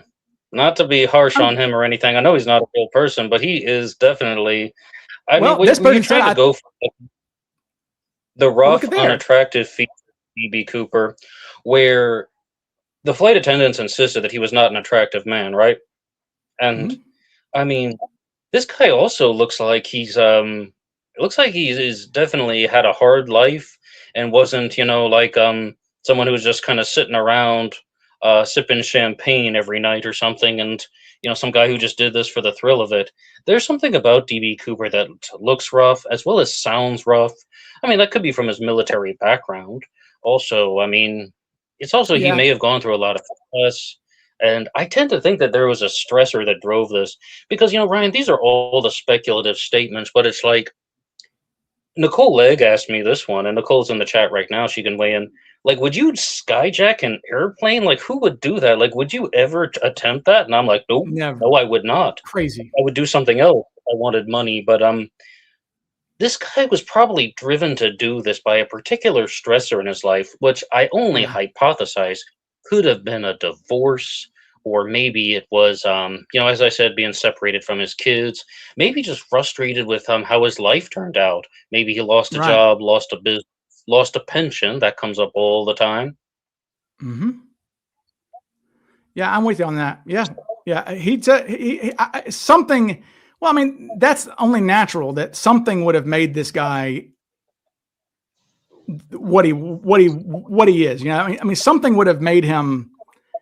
Yeah, who does this? That's kind of my. You're right, Ned. That has always been my like thing that I mention is who in the hell in their right mind, you know, does this? And like you said, somebody who's got something going on in their life for sure. You know, somebody's got something. If people say this guy's too good looking, I don't. I mean, if you say so. I mean, the AI AI has a really hard friggin' time making people ugly. It really does because it tries to make you look flattering at all times. So you'll come back and use the app again or whatever. That's kind of how that is. But I don't know. I mean, again, I guess I'm not. No, ma'am. This is. I guess I'm not a. I'm not a aficionado in male attractiveness. So I don't know. I'll just say Can we that. respond to that? Because there's somebody here called Rat Big Block who says, "Does the guy that says the AI Cooper is ugly think that he is good looking?" If that's referring to me, do I think that I'm good looking? No, I'm not attractive by Western standards, but I am attractive by Filipino standards. Lucky me. Yeah. Hell yeah. Yeah. So yeah. Ned here married his Filipino bride. What was it in 6 November? You months said? ago. Yes. Well, congratulations there. Yeah, having birthdays and all kinds of stuff. But yeah, there's your ring. Married your Filipino. Let's see. So there's Cooper. I mean, is that guy ugly, ladies, or is he homely, or somewhere in between? And also, Ryan, I think Pat Boland is in the chat too. She was the one who said that, like, we have to remember the perspective of the women. Like, when you're talking about women who are like 22 years old or in their early 20s, they might perceive a man differently than, a woman in his 50s or, like even older. They might say that they thought he was unattractive, but I mean, Yeah, there's a 30-year age gap. I mean, that's entirely possible. yeah. But also, I mean, what's interesting is that we have them saying that they are shown suspect photos of men in their 40s, and they'll say that guy's too attractive to be. So I mean, they obviously thought that some guys were. Yeah. Okay. So let's see. What a question. Somebody said. Oh yeah, this is a great point. AI is trained on the internet. People only post good photos of themselves. That's a great point as for why it's hard to make somebody ugly on AI. Because you're right, AI is a. I mean, it does generate people, but I mean, I tried to make him look a bit, not. I mean, again, it's hard to make Cooper. It's hard to make people ugly. I'll just say that. But I like my Cooper. I'm glad I settled on this guy because, and it's always subject to change if something else comes out on him. But I kind of settled on that look. Originally with AI, I had a thought that I was going to make him. It got too laborious for me, but I was going to make him look different all the time. Like I was going to have him kind of fluctuate different. I was going to have like 10 different Coopers that I was going to use like randomly, even in the same video. I'll use different Coopers because because again, we don't know we know what Tina Mucklow looks like, so I can make Tina Mucklow. But I kind of that guy is a bit too attractive. People are saying Nicolas Cage. Okay, well, I mean, we'll see. So basically, what else? Okay, how often? Well, okay, We Ryan, have from your a experience kid. Go ahead. I'll just answer this. It says, Ryan, from your experience as a defense attorney, prosecutor, how often does the sketch match a guilty system? We've never had a sketch. I mean, that's not a thing I've ever encountered. Interestingly enough, I have never. Oh. I've done this almost 20 years now on both sides of the aisle, prosecuting, and I've never. I don't even know if there is a sketch artist in this entire state. Honestly, that's not a thing that you see a lot. Or at least I don't. Well, no, Ryan, if I recall, the Zodiac composites were not drawn by like a trained forensic artist. They were drawn by a member of law enforcement, but this was just somebody who was capable of drawing, if I recall correctly. Right. So it's not like it's using forensic parameters or something, because I think it's exactly just what you said, that it's not, they didn't just have a forensic artist at their disposal. Right. The way that Forensic Files makes it seem. Did you ever watch Forensic Files, Ryan? Oh yeah. And when that show, they'd be like, they contacted the forensic plumber. They contacted the forensic astronomer. Right. They contacted the forensic. And no, that's all true. The forensic plumber did amazing things on Forensic Files. I can't get one of those off of Google or something like that. And but like you're right. They make it sound like it's very hard to find this, but well, I mean, I'll say this: these people, Zodiac is not. Again, Zodiac is not a federal case. So the FBI have nothing to do with it, right? So there's no FBI sketch artist being sent to interview these people, right? That's what you're saying is like, the FBI are the ones who are going to have the best sketch artists. No, there wasn't an FBI sketch artist, but the FBI was involved in the investigation early on. What happened was the Zodiac wrote this 3-part cipher that I said, right? And he said, you have to print this in my paper or I will go on a kill rampage. He sent it to 3 newspapers. One of them was called the Vallejo Times-Herald. And then the Vallejo Times-Herald got the FBI involved on extortion grounds. They're saying that this is extortion. Okay. This person's saying we have to print something in our paper. We're going to kill people. But I think what you're going at is, that's absolutely not what people think about how you have these FBI agents on the ground that are just going to be trailing the killer and kind of like what they did with the Unabomber. No, doesn't seem like that's what's happening, because when you look at the files, most of what is happening with the investigations is done from the local departments, from SFPD, Solano County, and Napa County. And those are when you read the files, that's mostly what it's coming from. But yes, the FBI was involved. Well, and the thing is, I mean, local law enforcement agencies, are under no obligation to share information on cases. So, and they don't sometimes. So, but yeah, that's a good point. Is that the FBI? Yeah, there is no like Zodiac task force. Essentially, there's no, it's several different agencies investigating several different crimes. Correct? Yes, and it's my understanding that currently there is no Zodiac task force because people are simply focused on other contemporary cases. The Zodiac killer is a cold case. Right. And sometimes those task forces do amazing work.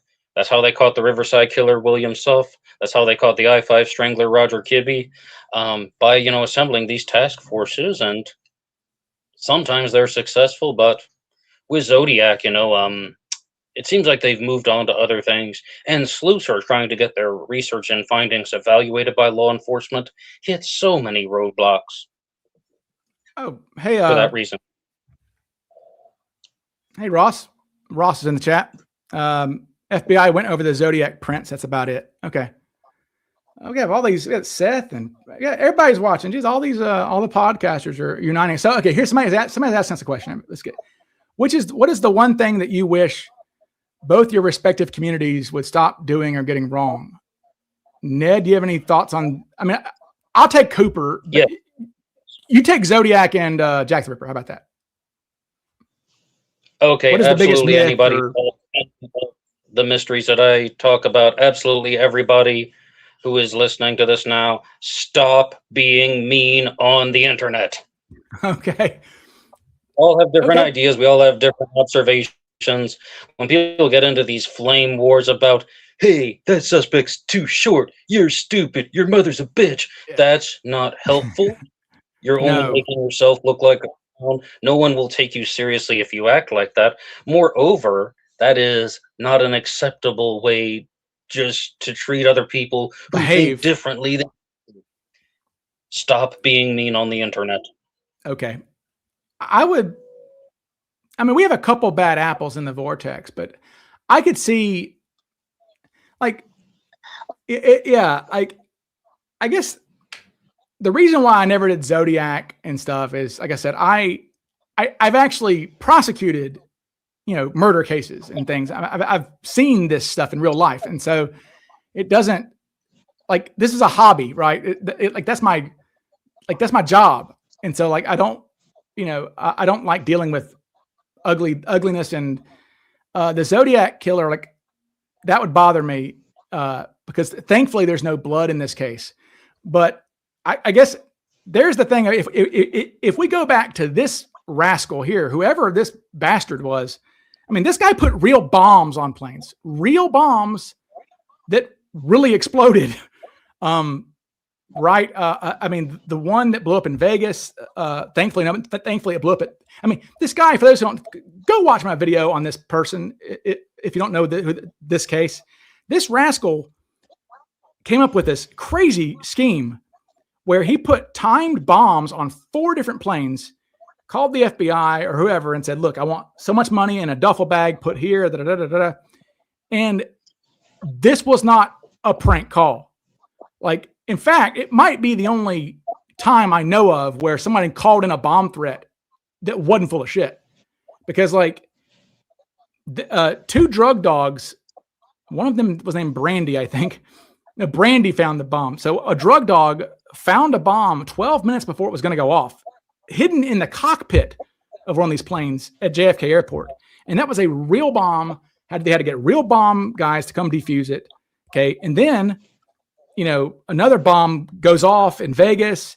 And I don't know what happens to the other 2 bombs. I've never come across that in the papers. My guess is they found them and diffused them or something like that. But, like, that guy would have murdered people for money, and makes you wonder if Cooper would have done that too.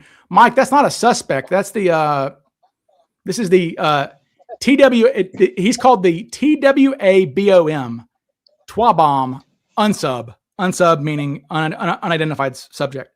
So he is the Twabomb unsub, which one of the only other unsolved aviation crimes there is that guy,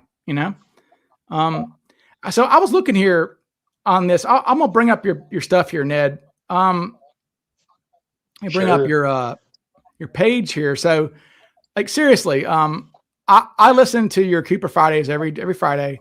So I don't do the other stuff, but there's just BBOR Black Box Radio. Let's see, you have almost as many subs as I do, which is awesome. I'm glad we're moving on up in the world here with our we don't have we don't have 800,000 bots like Grider does, but to bring us to these people. But let's see. Okay, well, can I say something about that? Please. It's growing an organic following is difficult. Hell yeah. When you're not using bots or you're not buying subs. I mean, you're just talking about true crime and unsolved mysteries. It is difficult. Darren Schaefer makes amazing content. He doesn't have that many subs online, although he did get 1 million downloads on the podcast circuit. Eric Ulis's live streams get far less than some of these other blown up channels. Like we were talking about Faxverse, and there are other ones, like I was discussing the Casual Criminalist and Decoding the Unknown recently. Not to mention the Makeup Girls. Oh yes, the Makeup Girls get hundreds of thousands of views, if not millions. And it's hard growing an organic following. And I find that a lot of the people that we end up talking about during these discussions are people with definitely under 5,000 subscribers. And, it's taken years. I've done Black Box Online Radio for 9 years. And some of these overblown, studio-generated channels can get 6,000 subscribers in one episode if they are, saying just the meanest things imaginable. But no, like when you're actually just sticking to the mysteries and you're not trying to do any of like the hate speech or just making fun of someone who's less than you, it's difficult to grow that organic following. So, credit to But you and credit to the other guys that we've mentioned. and you and I are not out finding evidence for clicks That's right. either. That's right. So, I mean, we're not doing this stuff. Somebody says, let's see, Madeline. Okay, so Madeline McCann, is Madeline McCann the one in England? Portugal. Somebody help. Portugal. Okay, but wasn't she English though? She was in Portugal Her when it parents happened. were Scottish. Okay, because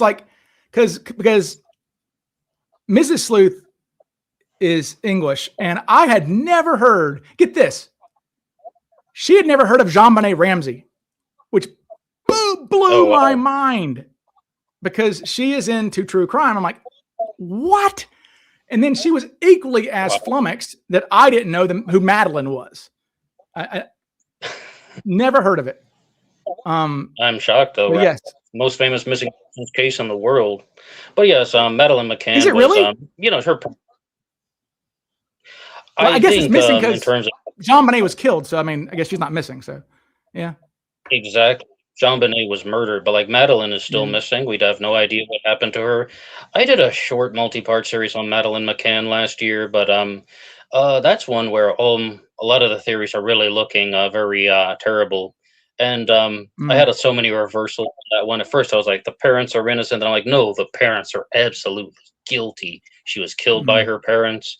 But as I went over the case more and more, I really found that anytime you accuse the parents of murder, you will not get the timelines right. And it's quite possible that Madeline was just abducted and murdered by an opportunistic predator. Yeah, I mean the window was open as far as I know. That's kind of, but it is interesting that she was like as appalled as I was. She was just as shocked that I didn't know Madeline as I was that she didn't know JonBenet.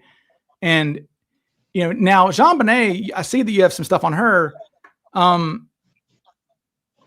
Yeah. Do you have any thoughts on whether it was? Because I mean, I know there's some theory that maybe it was the brother, right? That is perhaps the biggest theory that's discussed on the internet. And everybody hates it when I talk about JonBenet because I don't think the family was involved. I think that was another case of somebody who scouted out the house.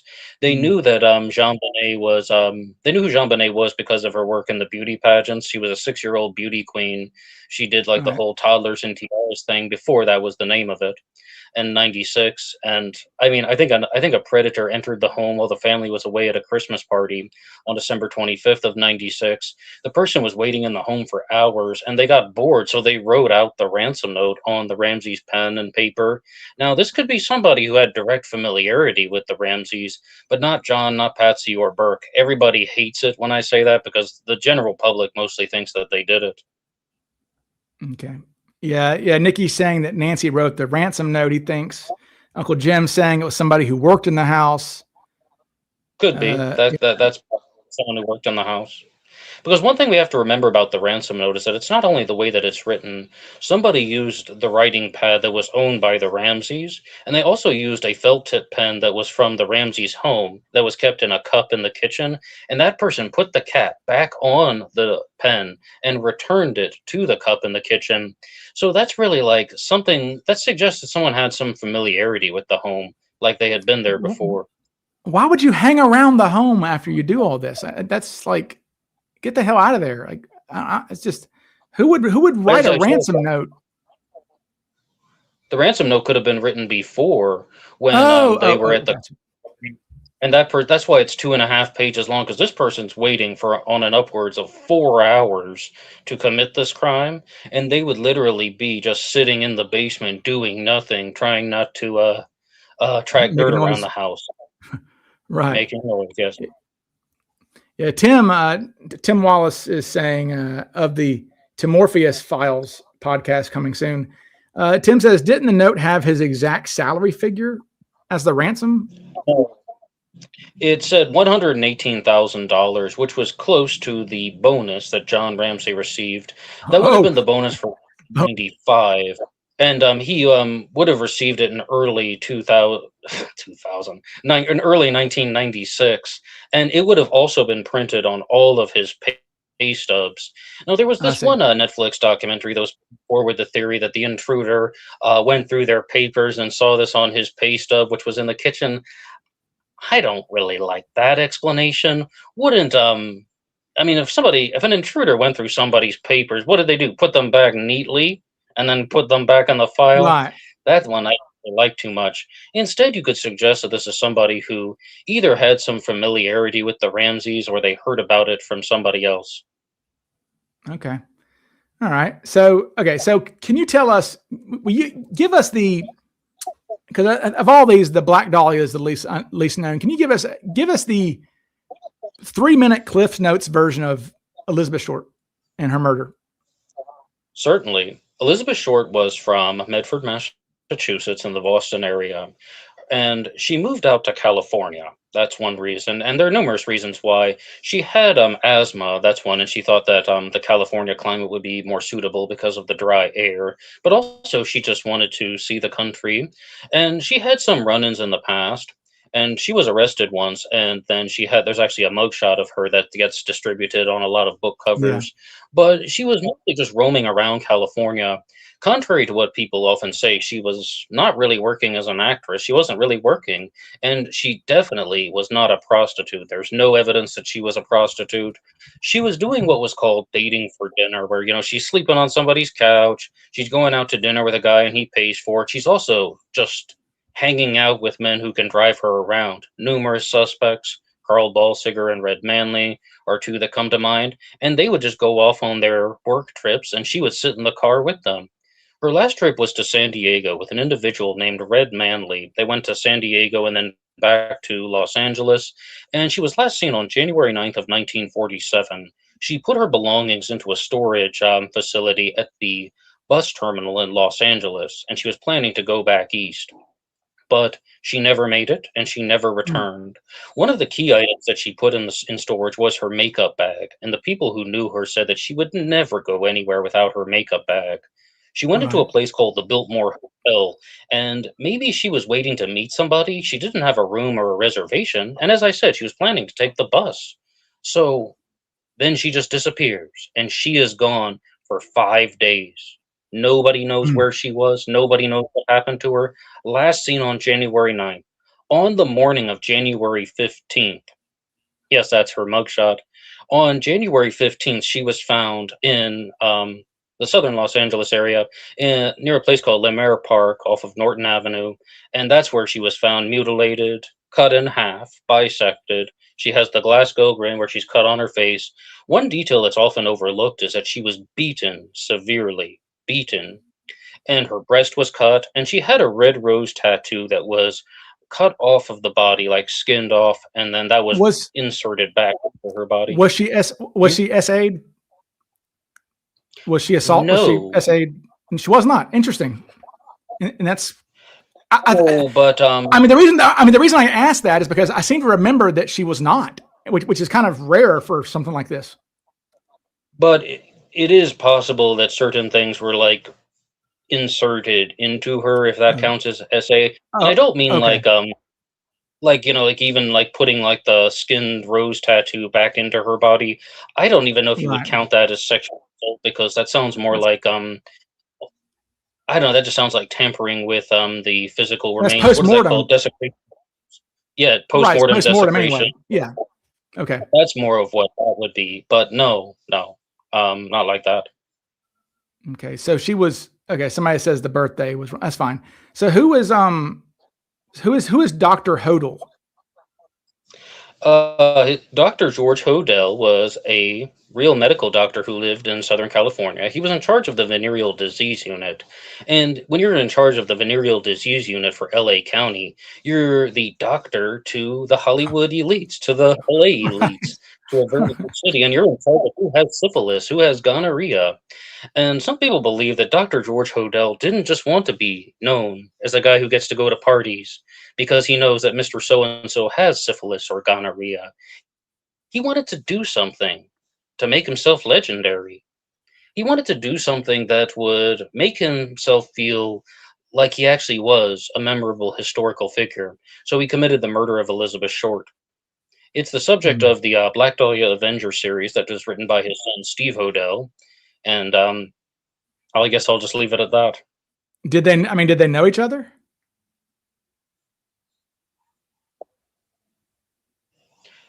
I believe there is no evidence that they knew each other. There is a theory out there, giving a shout out to this is to Brad Creel, who says, "Do you believe the artist Man Ray was involved with the murder?" And the theory is that Dr. George Hodel knew the artist and photographer Man Ray, who liked to use women's bodies in surrealist art, and he would, shape their bodies into different positions. One of his most famous photos is called the Minotaur, which I was told was pronounced Minotaur, even though it's spelled Minotaur. And the horns of the Minotaur are made with a woman's arms, and her stomach actually represents the Minotaur's mouth. And that George Hodel wanted to do something like that. There's a rumor that Man Ray introduced Elizabeth Short to George Hodel. I think that that's just a rumor. Never seen Hmm. anything to substantiate. Okay. Yeah, it's. I guess. I'm guessing that murder. So where does the name come from, Black Dahlia?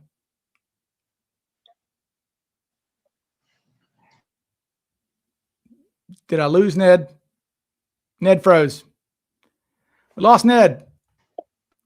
Ned, are you around? Look, there you are. Murder. Oh. Okay. Ned, are you? Okay, there you are. I'm here, Ryan. Can you hear me? Are you around? Look. Yeah, we had something. Everything good, Ryan? Some feedback. Something. Anyway, so yes, go ahead. So we lost you. Start over. Where does the name come from?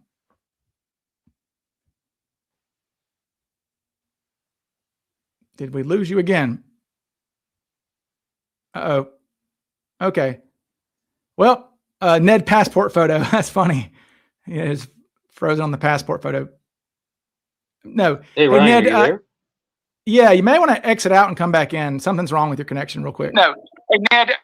Yeah, and I'm hearing something's wrong with your connection real quick. Yeah, can you hear me? Yeah, you're now, crazy though? delayed. Just come back. Yeah, just come back. There we go. Oh, I'm huge in the. Hello, people. It's me. Okay, Ned head. So Ned, if you hear this, Ned, just exit the stream and come back because you're like way delayed for some reason. We lost. Going from the Philippines. This is the longest. I guess if I have Mary Johns on sometime soon, she can maybe be. That's probably. I don't know, about the same distance as the Philippines, maybe. So we'll wait for Ned to come back. So okay, there he'll come back in a second. See, time traveling. John Teeter, right? For those who remember the John Teeter time traveler. I called BS on that, even though I was interested in it because why not? But John Teeter, for those who know that story, Titor, right? I knew that was garbage because he was like, "Oh, there's going to be a civil war in the 20." He says there was a civil war in the 2030s, and I was part of a shotgun unit. I'm like, that is somebody who doesn't know the military at all. There was never been a shotgun unit. There never will be a shotgun unit. So that was how I blew up John Teeter. It was that little. He gave it away by saying he served in a shotgun. I'm like, that's bogus. Yeah, Ned's in the Philippines. Yeah, a shotgun unit. Like, okay, bro. Like. It's always one that they always do something that just blows their crap out of the water. They go a little too far. Okay, so Black Box Ned, here we go. All right, he's coming back, folks. There you are. Are you with us back? Hello, okay, he's good. Okay. And can you hear me okay, Ryan? I can. Okay, so let's start over. Black Dahlia, where does it come from? The name the Black Dahlia actually has a two-part meaning. Contrary to popular belief, Elizabeth Short was not given that name post-mortem. It was a nickname that she had in her living years. In 1946, she received the name the Black Dahlia. A film was made called The Blue Dahlia, and that was, a film that was playing in the theaters at the time, and people started calling Elizabeth Short the Black Dahlia because of her large black hair that looked like a dahlia flower. Now, you will also find stuff about her online about how it's because she always liked to wear black underwear, and I'm just thinking Oh, come on. that's mostly made up. I mean, firstly, the people who are saying that probably never even saw her underwear, so it's just another example of a rumor that's spreading about a victim.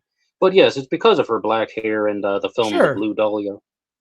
I mean, I could see why somebody would call her, Black Liz or something like that, because her hair is wild and crazy and black. And yeah, I mean, yeah, Just there are guys, there are guys with big black hair and you call them, oh, there's Black John or whatever, Why is John L called Packer Jack? Because he is a Packers fan. well, I Ned thought that was absolutely understood. Yeah, I know. Well, but yeah, that's funny. Mary John's the shotgun unit for sudden weddings. That's really funny. So let's see. Now, Ned, you're a Giants fan, correct? For football? Yeah. Where'd you get that from? I don't know where I picked up that information. I have no idea, but I'm a Saints fan, Giants fan, and you got he's controversial now. Apparently, he's made himself controversial. Jackson Dart. It's like, come on, just play football, my boy. Just play football. That mostly is it because I absolutely love what Jackson Dart does on the field, and I'm really hoping that he can turn the Giants' offense around. I'm hoping that we can have a franchise quarterback. I really wanted that from Daniel Jones, and he almost made it. He almost made it in Indianapolis too, but like Jackson Dart made his public appearance recently, and I don't have too many comments on that other than I still think he's an amazing quarterback, and I really I'm not a political person, so I don't really have any opinions other than he's been in the news a lot, but it doesn't influence my thinking of him as a quarterback. And the Giants are going to have Cam Scatteraboo back in the backfield recovering from his injury. He is a very high-powered running back. Beast. And we're hopefully going to get the Giants to have a nice winning season. We had one several years ago. Was that 2022? But the Giants. It's been suck. a minute. I love them, but they suck. Let's see. Challenge question. Would you change your somebody says, would you change your opinion on the Ramsey case if there was never a ransom note? No. I think that would strengthen the intruder theory because the biggest piece of evidence that they look for in connecting the family to this is, as somebody already said, they think Patsy wrote the ransom note. They think it resembles her handwriting. They think the ransom note is suspicious. I mean, they woke up on December 26th and they found their daughter murdered. I mean, that would definitely, I think, suggest that there was some type of intruder. I think that would strengthen the intruder theory. But let's be clear. I'm open to the possibility of other things happening. It's an unsolved case. That means I don't know what happened. I haven't cracked the case. I'm not putting out a JonBenet Ramsey book saying this is my theory. And I'm not distributing material like that.